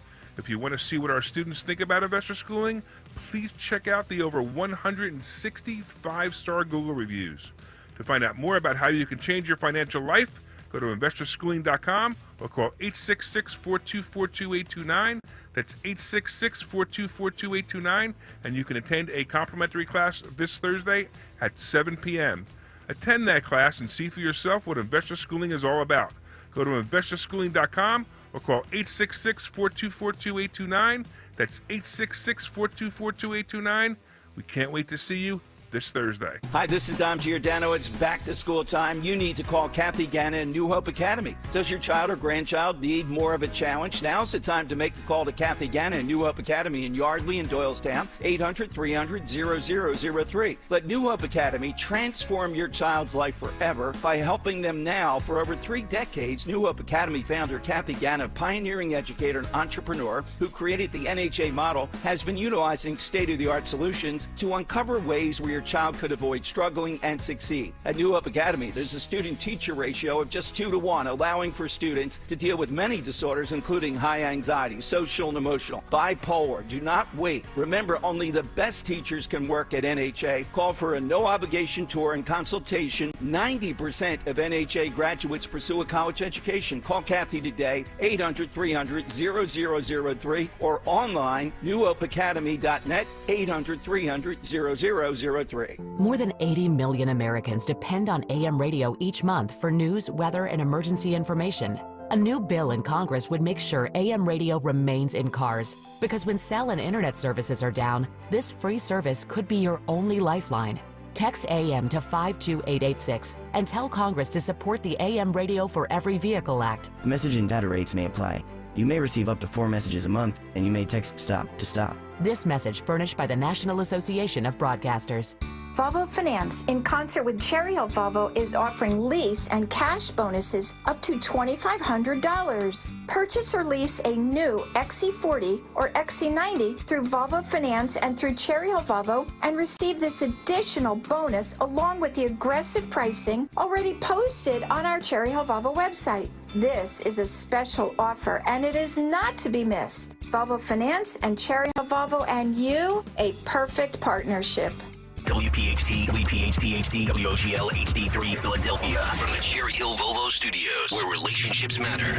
Always live on the free Odyssey app. For all of you who love to cook Italian, here's a mouth-watering message from Cento. Baked lasagna, manicotti, clam sauce with linguine, chicken parmigiana, and tuna capellini, gnocchi alla rosa sauce, pomodoro frittata, pappardelle, perciatelli, pasta caponata. How do you give those dishes authentic old-world flavor?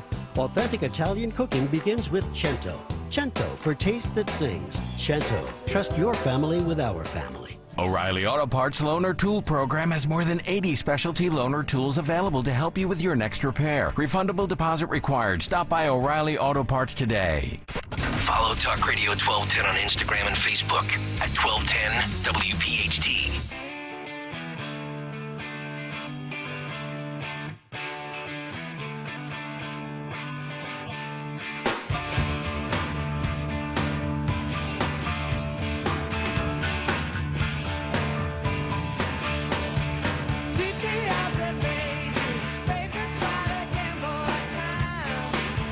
Kayal and Company, 9 o'clock, straight up on a Friday. Fourth and final hour is underway here on Talk Radio 1210 WPHT.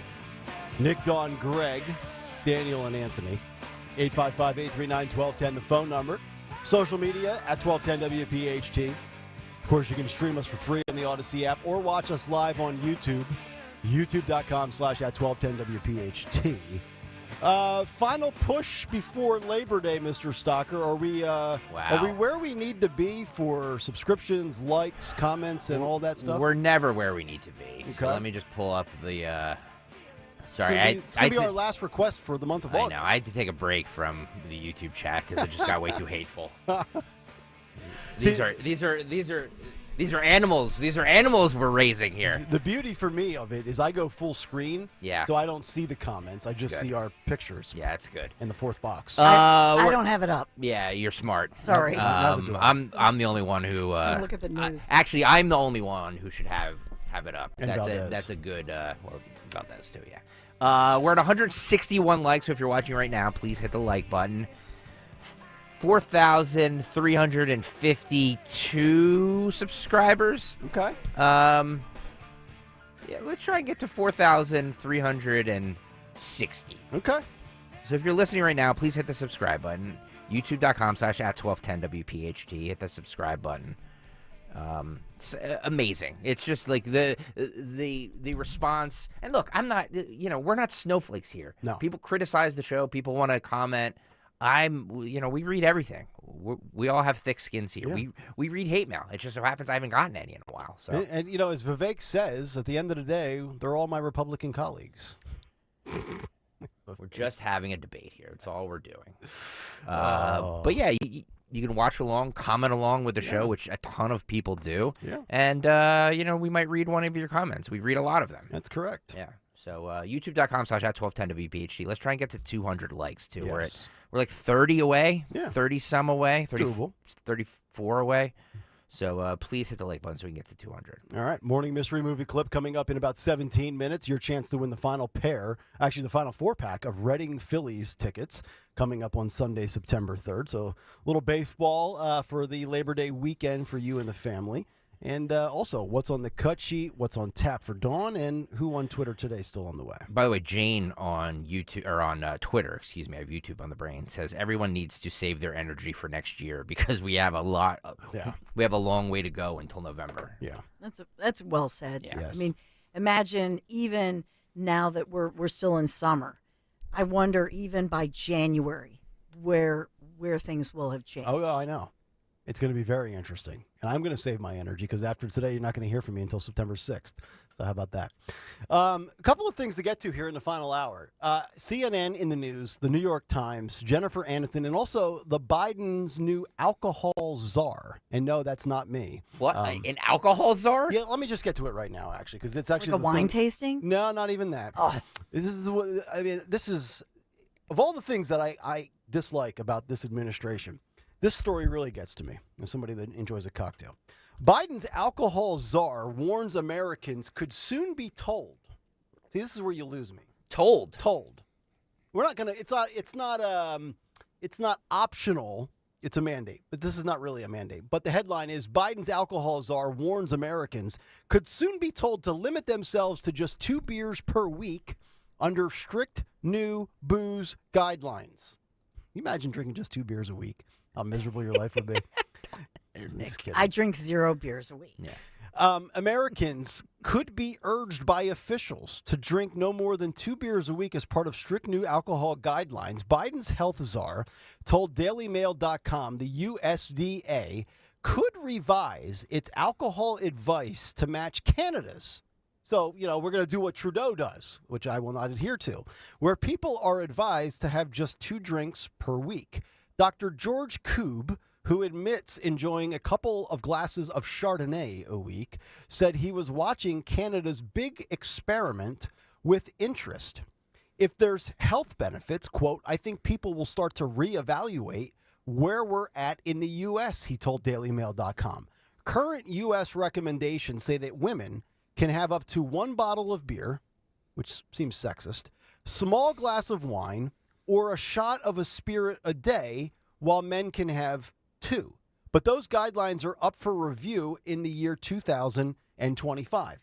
Another reason to vote Republican, so they're out of office in a year and a half. What if you're a biological male and you identify as a woman? Great question. Do they make trans tequila? That would be my first quick reply for you. Because then it's like, all right, well, what do you see? I identify as a sober man who likes to drink, but there are a lot of drunks out there that can't function. So Dr. Koob says the NIAA, the National Institute on Alcohol Abuse and Alcoholism, said the U.S. could lower its recommendations to match those in Canada. Per the U.S. guidelines, a drink is defined as containing 0.6 fluid ounces of alcohol, equivalent to 1 beer, 1 glass of wine at 12% alcohol, or 1 shot.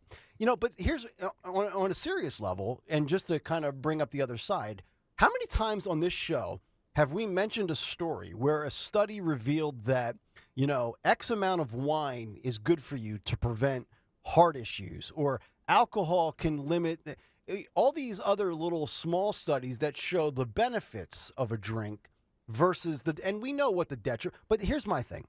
You're an adult. It's much like, a COVID shot, a mask, a tattoo, going to the military, buying a pack of cigarettes, playing the lottery, gambling. Do what you need to do that you think is right for you. And I'm not going to sit there and try to advise other adults on what to put in their body. So it's like, my body, my choice. And there's no rhyme or reason to some of this.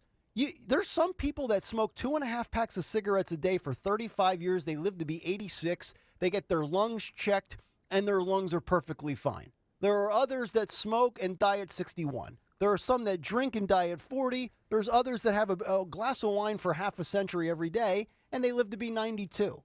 So I love these guidelines that they want to update it, and they want to bring us to Canada's level, which is a great beer country, by the way. I was going to say, aren't Canadians a bunch of drunks? Molson, Labatt's, there's some quality beers north of the border. And they all have high alcohol content. I will say this, though, 91 LSX brings up a great point that I want to bring up, too, is that this study, or this article, says it's just advised, not mandated. Yes, that's correct. It's not a mandate. Okay. Yeah. Not by no way. It has to be like prohibition again. Yeah. So it's not like them saying you must. They're saying, hey, if you want to be healthy, Which is interesting because I just read a study last week that more young Americans than ever are coming down with cancer and being diagnosed with cancer this day and age. And I don't know specifically why that would be, but I do feel like a lot of younger people today, there are some that eat really well and, have a really good diet and are eating organic and, whatever. But then there's also the crowd that lives off of the energy drinks and the Monsters and the Red Bulls and, don't eat healthy. I also have a study here in front of me that says eating too much junk food increases the risk of a mental health crisis. That's according to another study. So it's one of these things where I feel like if, in this world that we live in of always pushing for fear of, well, you could develop this or you could get that. I think at the end of the day, it still rings true. Moderation. Everything in moderation. I wonder, though, if this is a movement where they're saying alcohol makes you fat, it kills your brain cells, because they're pushing weed, marijuana, whether it's, medical or recreational, because it's a new source of tax dollars. True. Yeah. And after a week of talk radio, I need to kill brain cells, which is why I'll pour a nice one tonight. But to the point of the younger, and I believe this study is also true, that young people have pivoted away from alcohol more than any other demo. Mm-hmm. I think it's the Gen Z crowd. They're not big consumers of alcohol. It might be, marijuana or vaping or whatever it is, but they don't go to the booze. But using marijuana can stunt brain development in young. I had to say stunt brain for like Opelka, but it can stunt brain development in young people. The human brain continues to develop well into the late 20s. Marijuana use during this special time during this period can have negative effects on brain development.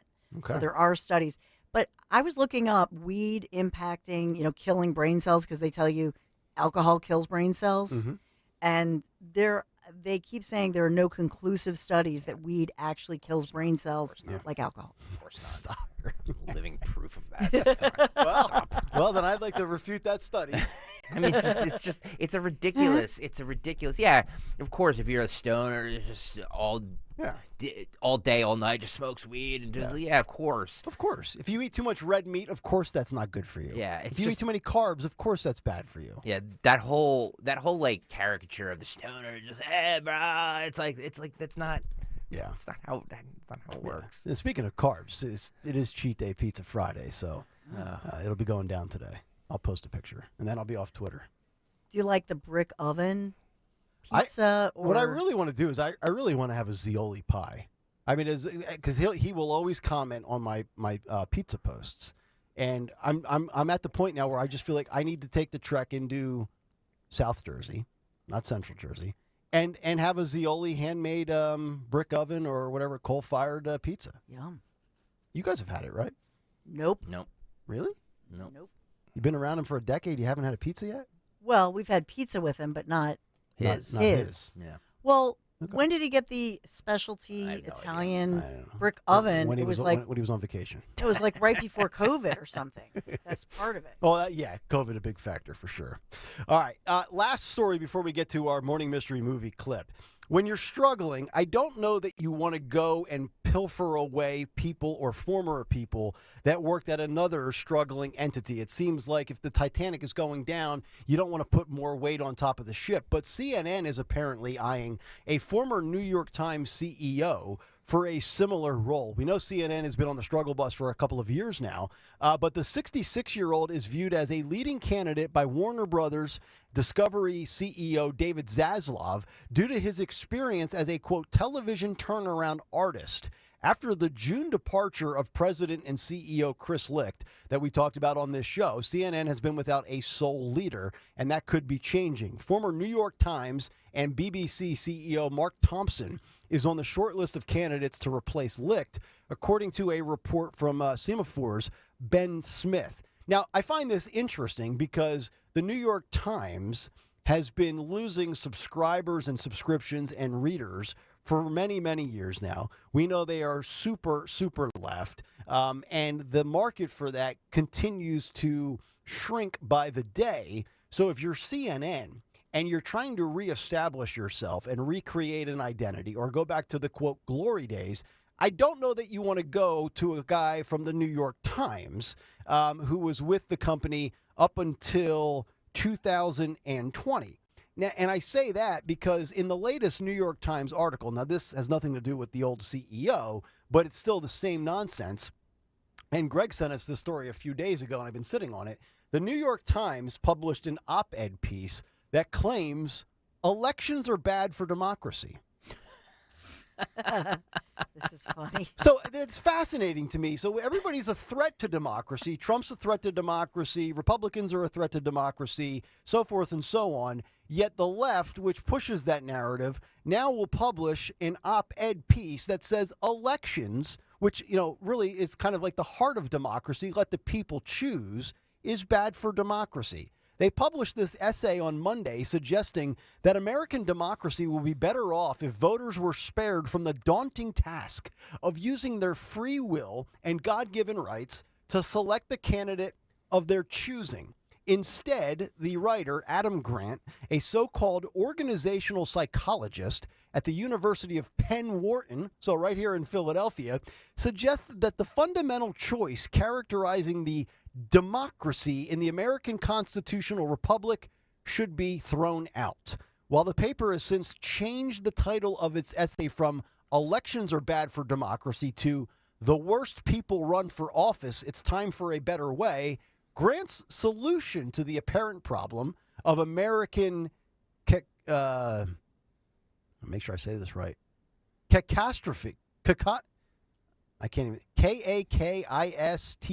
Sure. Yeah, remains the same. Bar voters from electing personalities that may prove distasteful to progressive elites at the Wharton School and other Times readers. Quote, if we want public office to have integrity, we might be better off eliminating elections altogether, wrote Grant, undoubtedly cognizant that former President Donald Trump faces charges for alleging threatening to disenfranchise voters, and President Joe Biden are now neck and neck in the polls. So you can read this. This story is at theblaze.com, Glenn Beck's site.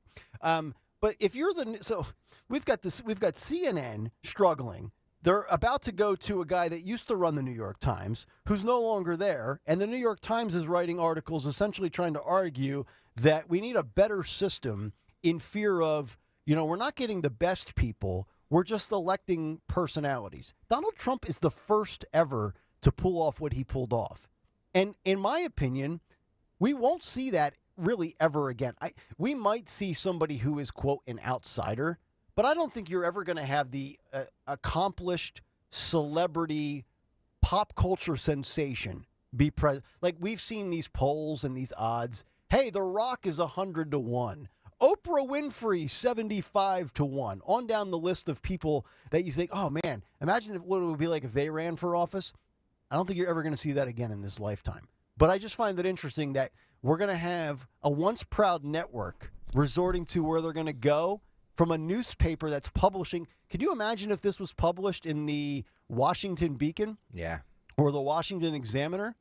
It would be like a right-wing call to a call of arms. Yes. A rising up. You're 100% right. Yeah, it would be an insurrection. It'd be an insurrection. Here they go with these MAGA Republicans. They don't want to have elections. Yep. Who was that guy in the big take that Kayal played that said they should just call him King Trump? Just appoint him king? They don't even want to have him running for office. It's unbelievable. Remarkable. You pay 75 cents a week for the New York Times? We have a subscription here, yeah, but it's our company does. Oh, okay. Well, that's all that matters. Because sometimes we do need the printer stories to rip them, so we got to have access to it. So there you go. 855-839-1210 is the phone number. Morning Mystery Movie Clip coming up in about a minute and a half. A couple of tweets coming in. Mark says, you couldn't pay me to read the New York Times. Ron says, in this day and age, if CNN is still struggling, maybe they should fold and go under, which I got to imagine the only thing keeping CNN afloat right now is the fact that they probably still turn a decent profit. They do. Because they have pharmaceutical ads. I want to see. I actually want to see. I actually knew this, but I want to see what CNN's revenue was for last year. I would love to know what's considered their like prime time show that that charges the most for ads. I mean, was it Anderson Cooper? He's probably the longest tenured, right? Is Wolf Blitzer still on at like 5 or 5:30 in the Situation Room? They seem to diminish Wolf Blitzer's role, don't they? Yeah. Well, he's also. I mean, he's got to be. Wolf's got to be in his 70s by now, right? I don't even know. Been there for a long time. In 2022, CNN's revenue was $2 billion. Yeah, well, they're definitely turning a profit. I mean, that's what's keeping. It's not their ratings. That's for sure. Did they outbill Fox? I don't know. Let me see what Fox revenue was. Because Fox's ads are certainly different than CNN. There are certainly many companies that will not run their spots on Fox of fear of being viewed a certain way. $14 billion. Oh. So they 7 times more. That can't be $14 billion? Fox News paying Hannity $1 billion. Fox News peak quarterly revenue was $4.6 billion in 2023 Q2. So that's just a quarter. Fox News peak revenue was $14 billion in 2022. Damn. Fox News annual revenue for 2021 was $12.9 billion, close to 5% growth from 2020. Fox News annual revenue for 2022 was $14 billion, 8.25% growth from 2021. And Mike Lindell's spending a lot of money on those pillow spots. Wow. That is astonishing. Cable news is a big business. It doesn't matter what the ratings are. Yeah, and here I am. I never want to be a TV host. Jesus. All right, 9:20 on the dot. Let's have some fun. Let's give away some Reading Phillies tickets. It's time for our morning mystery movie clip. And now, the morning mystery movie clip on Kayal and Company. Talk Radio 1210 WPHT. I'm a graduate of the Harvard Business School. I travel quite extensively. I lived through the Black Plague, and I had a pretty good time during that. I've seen The Exorcist about 167 times, and it keeps getting funnier every single time I see it. Not to mention the fact that you're talking to a dead guy. Now, what do you think? You think I'm qualified? What I mean is, can you be scary? Oh, I know you're asking me. Can it be scary? What do you think of this? You like it? Excuse us, please. Sure. Talk amongst yourselves. Oh, let's go. I know, Barbara, honey, but I think he could be of some No, use no, later let's on. need to work something out ourselves. We just have to talk. Yeah. Hey! Excuse me? What? Excuse me. We are leaving now. Oh, wait. Oh, come on. Don't go yet. Hey, guy, come on. We're simpatico here. Think you know what it is? Be call at 12 at 855-839-1210, and you could win this great prize. Final chance to get a 4-pack of tickets to see the Reading Phillies and the New Hampshire Fisher Cats on Sunday, September 3rd. First Energy Stadium in Reading, Pennsylvania. If you can identify that movie clip, call her 12-855-839-1210. Little hint, it is the director's birthday today, if that helps. See if we have a winner on the other side of Kayal and Company. Chance to get some Reading Phillies tickets, grab yourself a hot dog, put a little mustard on it, and have a good time courtesy of Kayal and Company. Stay right there. We're back after this.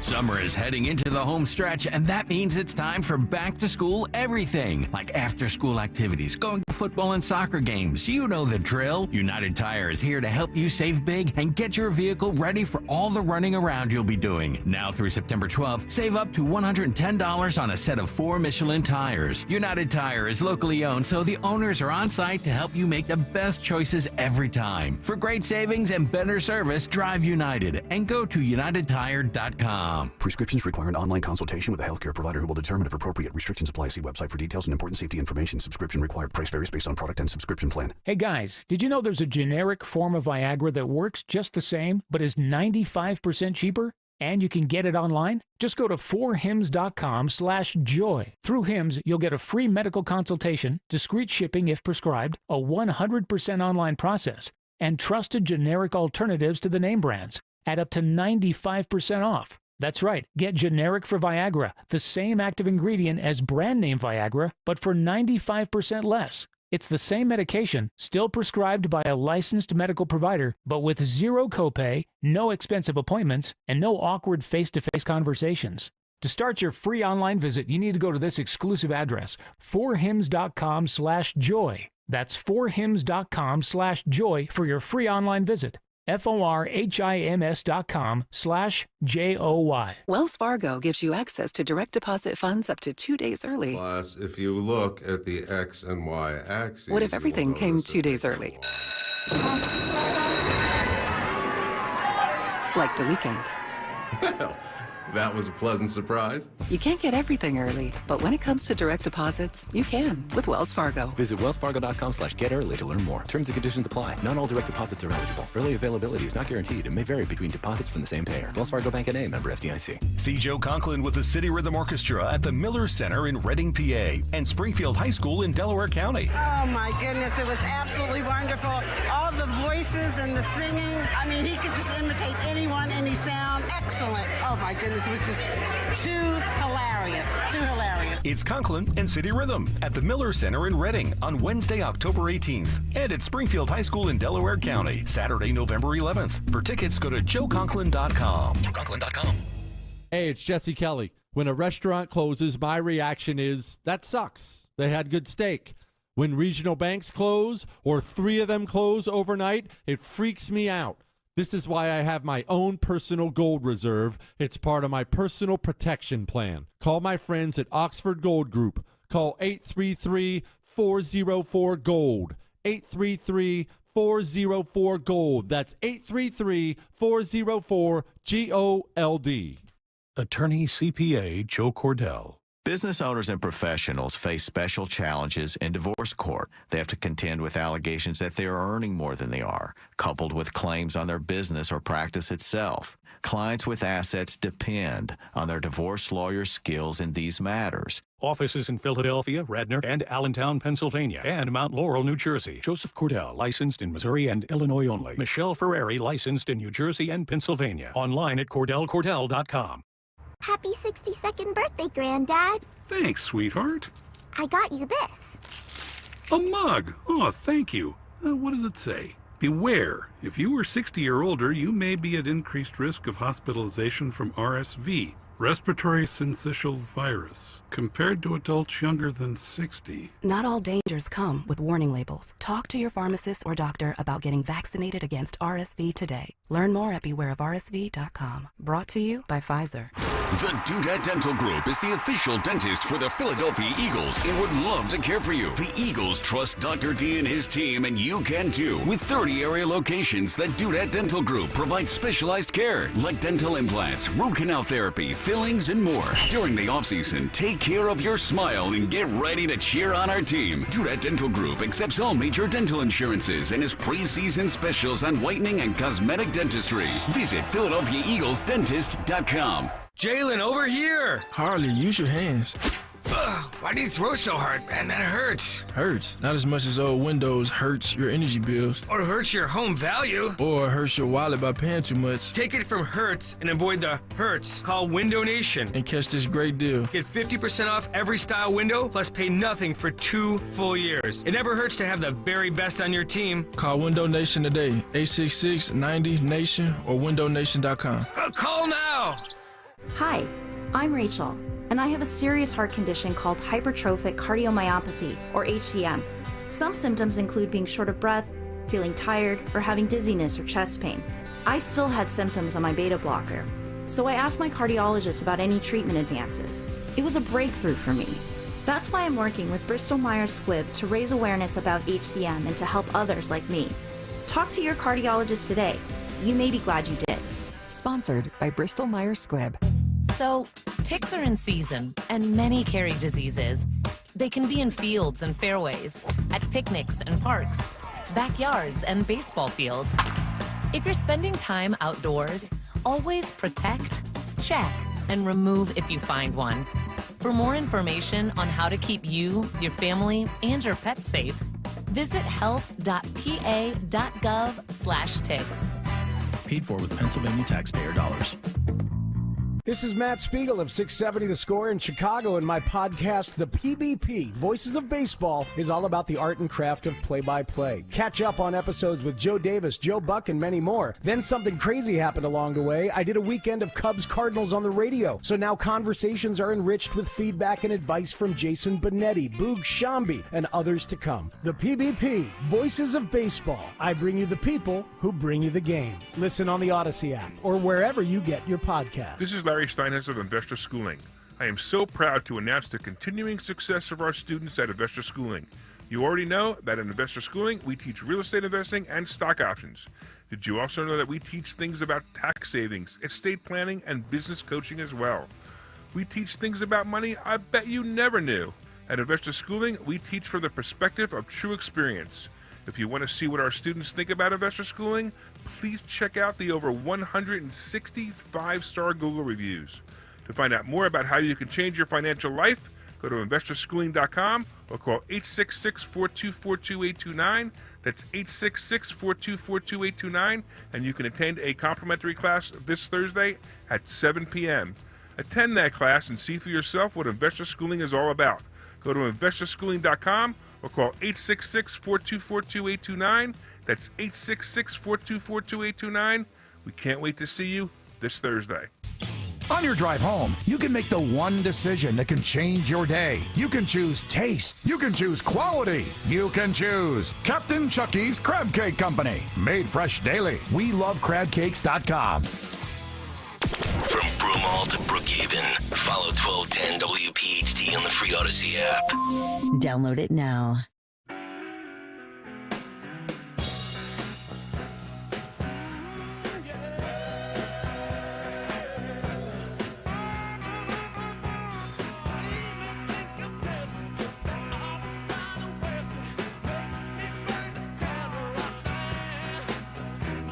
Kayal and Company, 9:30, Friday morning. Hopefully all of you having a great day. Nick, Dawn, and Greg. Talk Radio 1210 WPHT. Dawn show coming up at 10 o'clock. We'll find out what's on tap in about 20 minutes, as well as who won Twitter today. 855-839-1210 is how you jump aboard the show. And we do have our morning mystery movie clip winner on the line. Clayton, we go, and we welcome in Lynn. Lynn, good morning. What movie clip did we just play for you? Beetlejuice. That is correct, and that is Tim Burton's birthday today. Wow. So nice work out of you, Lynn. You got the Reading Philly tickets for Sunday, September 3rd. Thank you. Love the show. Thank you very much. There she is, Lynn. Lynn doing better. That's good. It's a Friday. Yeah, we're slowly. We had the first guy who was like, "Thanks, man." Thanks. And then the next guy was like, "Oh, cool." And Lynn was like, "Yay, thank you." So we're good. We're gonna get a screamer one day. We will. Well, I think we all want a screamer, right? I mean, somebody who's excited about Yes, winning correct. Reading Phillies tickets. That's correct. Maybe Opelka and Mary Walter will get a screamer next week. Okay. Sean O'Malley wants a screamer. Well, Sean's a good man. Who's that? Did you see? He's the UFC champion who says that because he pays for everything, he's allowed to cheat on his wife. Oh, that's a scumbag. Did you see that? What? I did actually see that. I was not going to bring that up, but you brought weren't? it up. We could talk about it. You just made me think of it when you said somebody Coming up wants at a screamer. 10:15, Sean O'Malley will be on the Dawn Show. That's right. Live from Bucks Sean, County. what are you thinking? The fact that he says it out loud means he's not doing it. Right? Well, he's just I don't know. trying to be controversial and make headlines. No, I I don't think, know. well, you got that kind of ego and that bravado as a UFC guy. You probably mean it. You probably have done it. Wow. Sean O'Malley. Okay. By the way, I'm going back on the Odyssey app, Oh, boy. and I'm looking at the chapters in today's program. Yeah, program. We went an hour and 25 minutes without taking a break. An hour and 25 minutes without taking a break. I mean, Who's the program director of this radio station? There's only two people. What is happening? There's only two people that can talk longer for that uninterrupted. One is Donald Trump, and then the other Really pisses me off. is Randy Weingarten. It's true. That's about it. It's true. Hour and 25 An hour and minutes. 25 minutes. Well, it's the cut sheet that does it. If you ever get the thought that I could do an hour and 25 straight, just not going to happen. So it's the cut sheet that makes you. Well, it's go on. it's it's the nice back and forth we have with the three of us, plus some sound, plus some live commentary, instant feedback. Yeah. Yeah. Well, there's a fourth person. Joe Rogan can do that, but he does it 2 days a week. It's true. He doesn't do it 5 days a week. It's true. So there you go.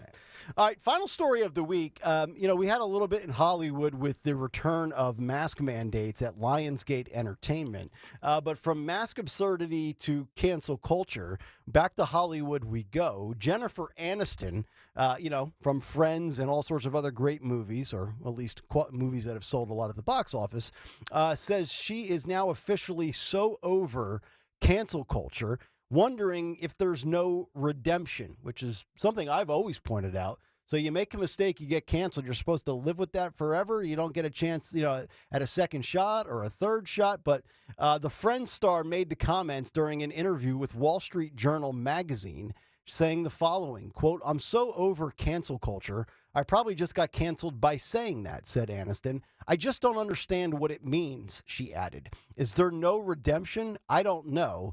I don't put everybody in the Harvey Weinstein basket." Weinstein, 71, of course, serving almost a 40-year prison sentence after being convicted of rape and sexual assault. The Hollywood producer was rumored to have taken advantage of his industry stature for sexual purposes. Aniston said that she had met with Weinstein, but made sure she didn't go alone. She says, quote, "He's not a guy you're like, God, I can't wait to hang out with Harvey. Never," she explained. "You were actually like, oh, God, okay, suck it up. I remember actually he came to visit me on a movie to pitch me a movie, and I do remember consciously having a person stay in my trailer," end quote. Aniston speaking out in Wall Street Journal against the political correctness movement that we have seen, and she's done so apparently before, and I did not know this. In March, she decried how comedy has changed so and as to not to offend the sensitivities of the audience. Quote, "Now it's a little tricky because you have to be very careful, which makes it really hard for comedians, because the beauty of comedy is that we make fun of ourselves and make fun of life," she explained. So I didn't know she was against this to begin with, but now that I know that she is, she's moved up a peg or two on my Hollywood Power Rankings list. And she makes a great point about comedy. We've mentioned it many times on this show. We've played comedians that have been canceled, those that are performing in Texas at Joe Rogan's Comedy Club. And we just had Dave Smith on in the cut sheet, and we're having comedy and jokes over COVID. My my one beef with this is that it's all good. It's all fine and dandy, the talking about this. But, like, what has she done to help it? Okay, great You know point. what I mean? Like, right. you know, you have people like Chris Rock and Seinfeld and those guys who, Bill Burr, don't play college campuses anymore because True. of the, you know what I mean? Because of the outrage from kids. And you know? and how would she feel, or how would she react, or would she toe the line in order to keep a role in a movie that she was being considered for? Of course. So, Well, probably not. Excuse me. I just wolfed down a power bar.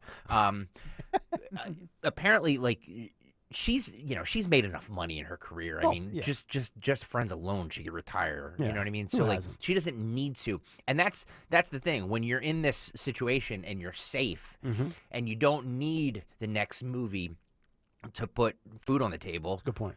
You can say whatever the hell you want to. Right. You know what I mean? It takes balls to say it when you're when Yeah, there's people you have more to lose. Yeah, there's people above cancel culture that if you get canceled and it won't destroy your life, you have a certain level of freedom to go about saying what you want. Yeah. You know, it's those that have to keep their job to survive that might not want to comply, but they comply because, well, I've got 2 kids at home and So you ask if she can, if she would turn down a role for whatever reason, probably because she can. Yeah.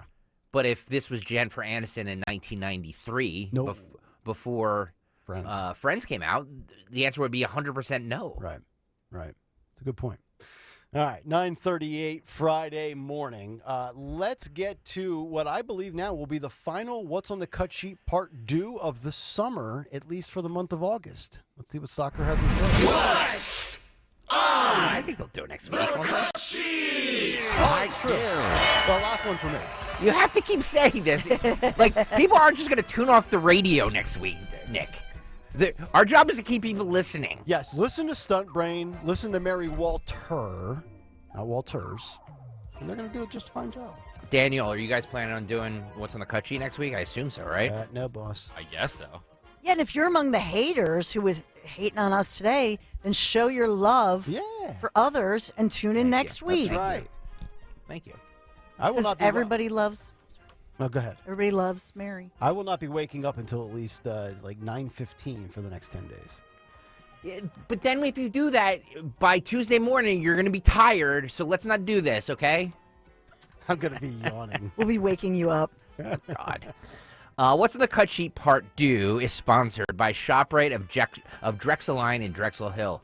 The brand new ShopRite of Drexel Line opens on Friday, September 1st at 9 a.m. in Drexel Hill with incredible sales, savings, and special gifts for the first 100 shoppers. You don't want to miss it. The brand new ShopRite of Drexel Line at 5000 State Road in Drexel Hill opens Friday, September 1st at 9 a.m. Friday, September 1st at 9 a.m. ShopRite of Drexel Line in Drexel Hill.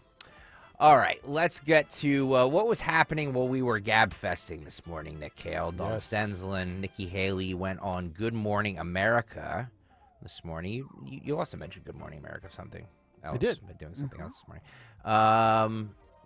George Stephanopoulos snapped at Nikki Haley for questioning Joe Biden's age. Ooh. And it's time that we had term limits in D.C. It's time that we quit talking about the past, and it's time that we start talking about what the new solutions are for us going forward. I didn't quite understand part of your answer there. The Republican nominee likely be running against not Kamala Harris, but Joe Biden. Why would it be better to vote for a convicted felon than President Joe Biden?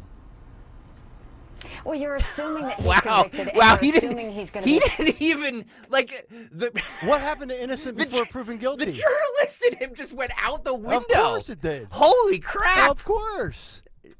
So, would you rather vote for somebody that's a felon or somebody that's a corpse?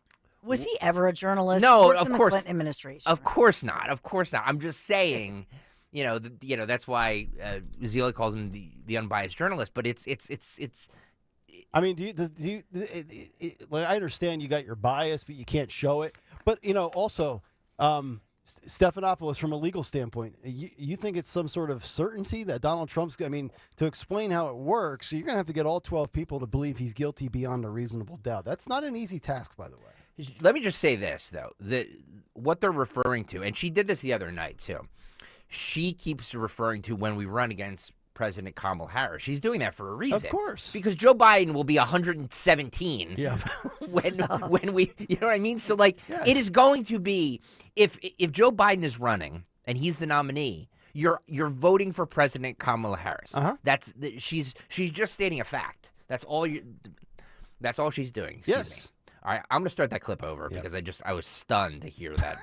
He just went right there. I mean, he didn't even pretend to. We should get Nikki and George on the debate stage together. Starting this over, Daniel. And it's time that we had term limits in D.C. It's time that we quit talking about the past, and it's time that we start talking about what the new solutions are for us going forward. I didn't quite understand part of your answer today. The Republican nominee likely be running against not Kamala Harris, but Joe Biden. Why would it be better to vote for a convicted felon than President Joe Biden? Well, you're assuming that he's convicted, and you're assuming he's going to be the nominee, George. You and were I asked a disagree with question both that was of those. based on that assumption, and you said you would vote for him. Well, first of all, a vote for Joe Biden is a vote for Kamala Harris. You know that, and I know that. There is no way that Joe Biden's going to finish his term. I think Kamala Harris is going to be the next president, and that should send a chill up every American spine. But I also think the fact that we have a primary. Excuse me, 1 second, Ambassador. How do you know that Joe Biden's not going to finish his term? What is that based on? You ask Americans, do you think he's going to finish his term? Do you think that he's actually going to finish what he started? We look at the decline he's had over the last few years. You have to be honest with the American people, George. There's no way that Joe Biden's going to finish out a next term. We can't have an 81-year-old president. We have to have a new generational leader. The Senate has become the most privileged nursing home in the country. We have got to start making sure we have a new generation. Everybody feels that. Republicans, Democrats, and independents feel that. And it's time that the media acknowledge that. Y'all want to talk about Joe Biden and Donald Trump? We want to talk about the future of this country. That's what we have to start doing. Again, you didn't answer the question. What evidence do you have that he's not going to finish the term? What Americans feel has no basis on whether he's going to finish his term or not. I mean, if you look at the decline, I mean, every person should be able to tell what country they were in the week before. He couldn't do that. Every person should be able to tell how many grandkids they have. It's the reason I've asked for a mental competency test for anyone over the age of 75. I don't care if we do it for over the age of 50. But we need to understand that the people in D.C., they're making decisions on our national security. They're making decisions on the future of our children's economic policy. We need to make sure we've got someone at the top of their game. Joe Biden is not at the top of his game. You know it, I know it, the American people know it. You agree with Joe Biden on Ukraine, don't you? We need a new generational leader who is at the top of their game. I was watching the debate. You agree with what he's doing on Ukraine. I agree with the fact that we need to defend Ukraine. I think Ukraine is a front line of defense for us defeating Russia. The same way I think that we have to make sure that we fund Israel, that we have to make sure we have the back of Taiwan. So, yes, I think that we need to defend Ukraine, but that's not about Joe Biden. That's about strong American national security. That he is leading right now. Ambassador Haley, thanks very much for your time this morning. Very nice of Nikki to join DNC leader George Stephanopoulos in the Biden administration. I was going to sit here and rattle off some Biden sound drops to make the case that Nikki's trying to make, but she actually made a great point, and George is not stupid. He knows that Joe, 81 years old, you see him, you hear him.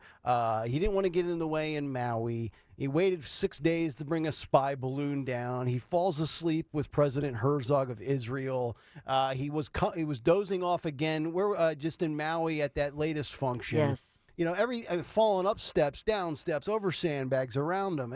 He doesn't know where to go off the stage. He's out on his feet. Come on, George. We know that. Stop.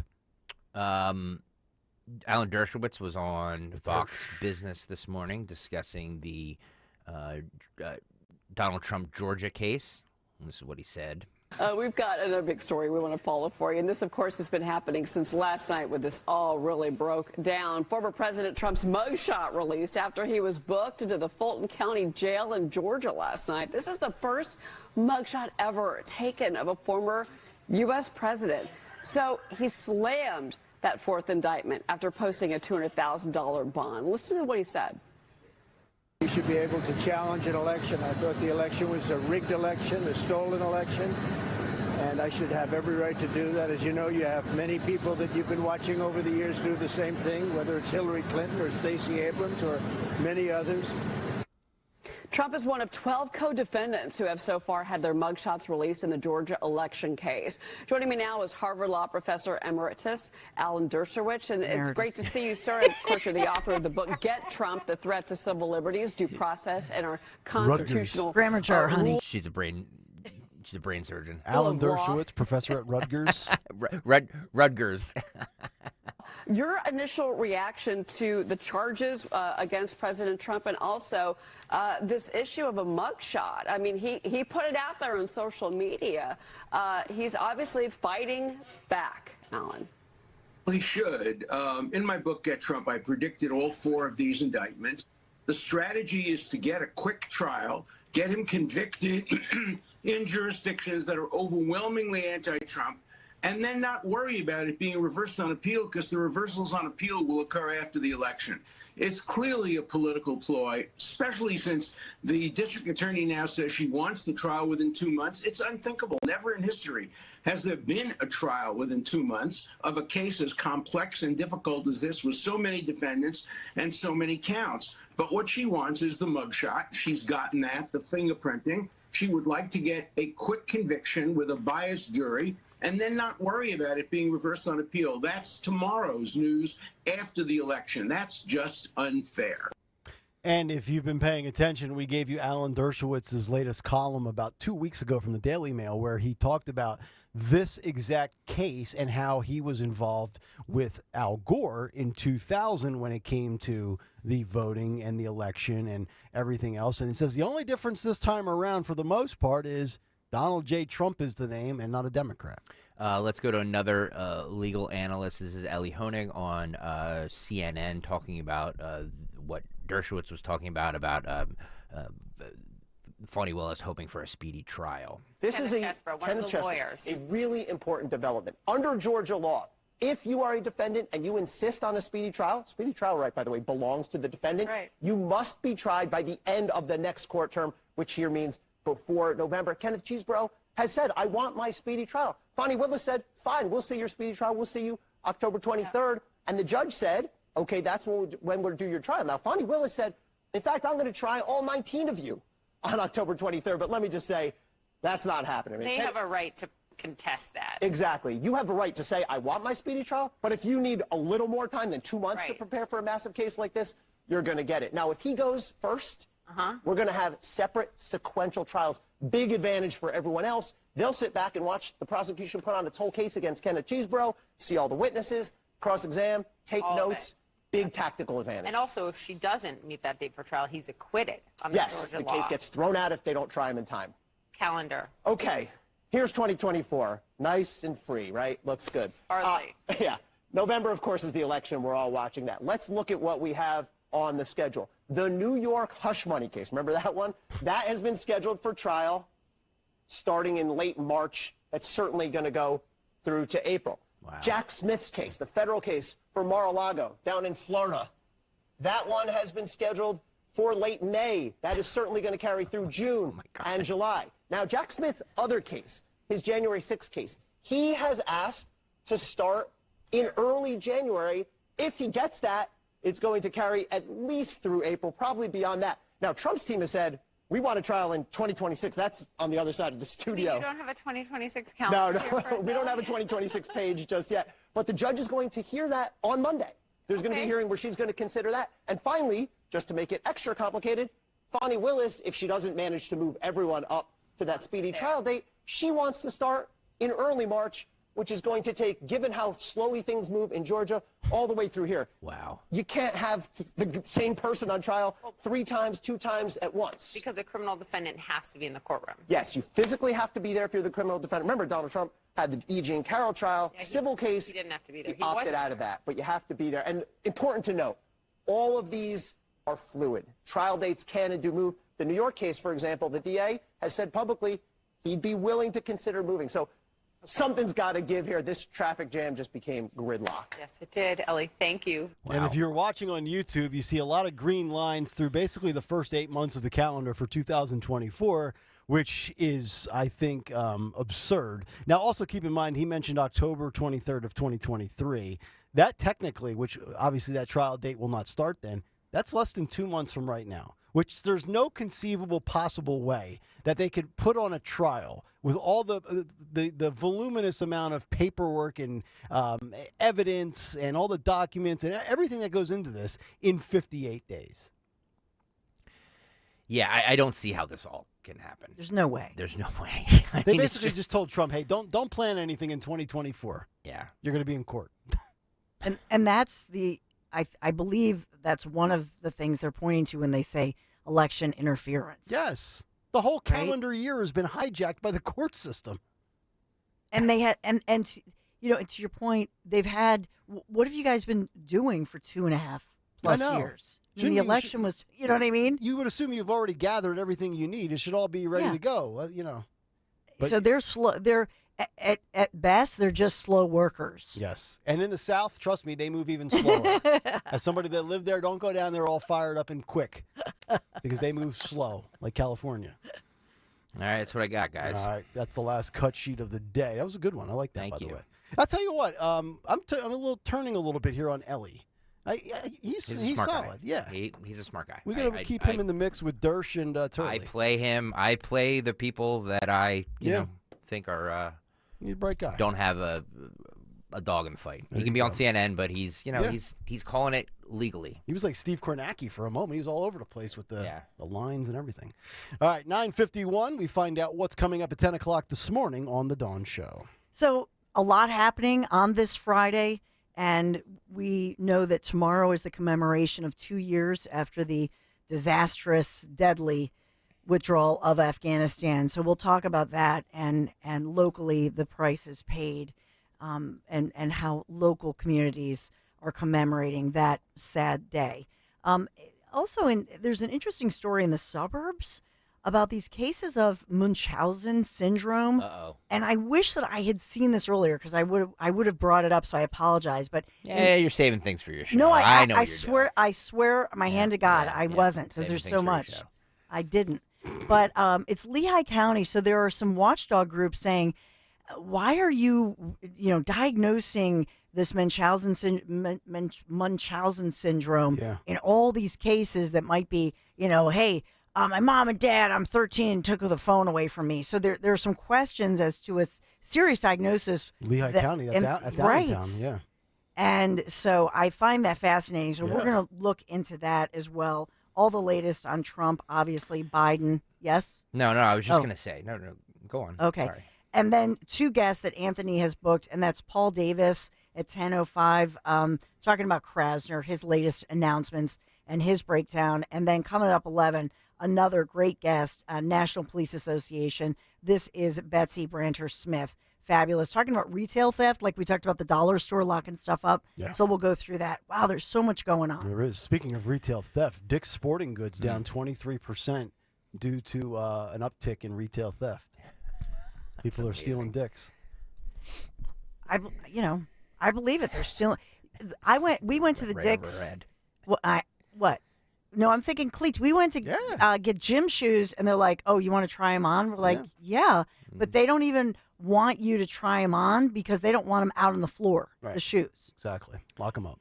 By the way, we are not getting off the air until we get 6 more likes.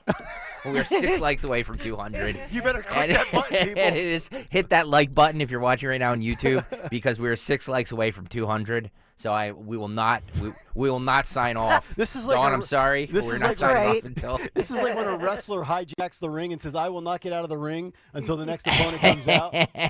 You're pulling like a Ric Flair. YouTube.com/@1210WPHT. We're 3 likes away now. Come on, 3 likes away. Come on. All right, let's do it on Twitter. Eric the Red wins Twitter. He says, "I'm not overly concerned about Kentucky schools closing due to COVID, COVID, flu, or strep, but I swear if they shut down Maker's Mark or Woodford, someone is getting slapped." Yeah. I agree on that. Touching my bourbon. We're 201. 201? I think all right.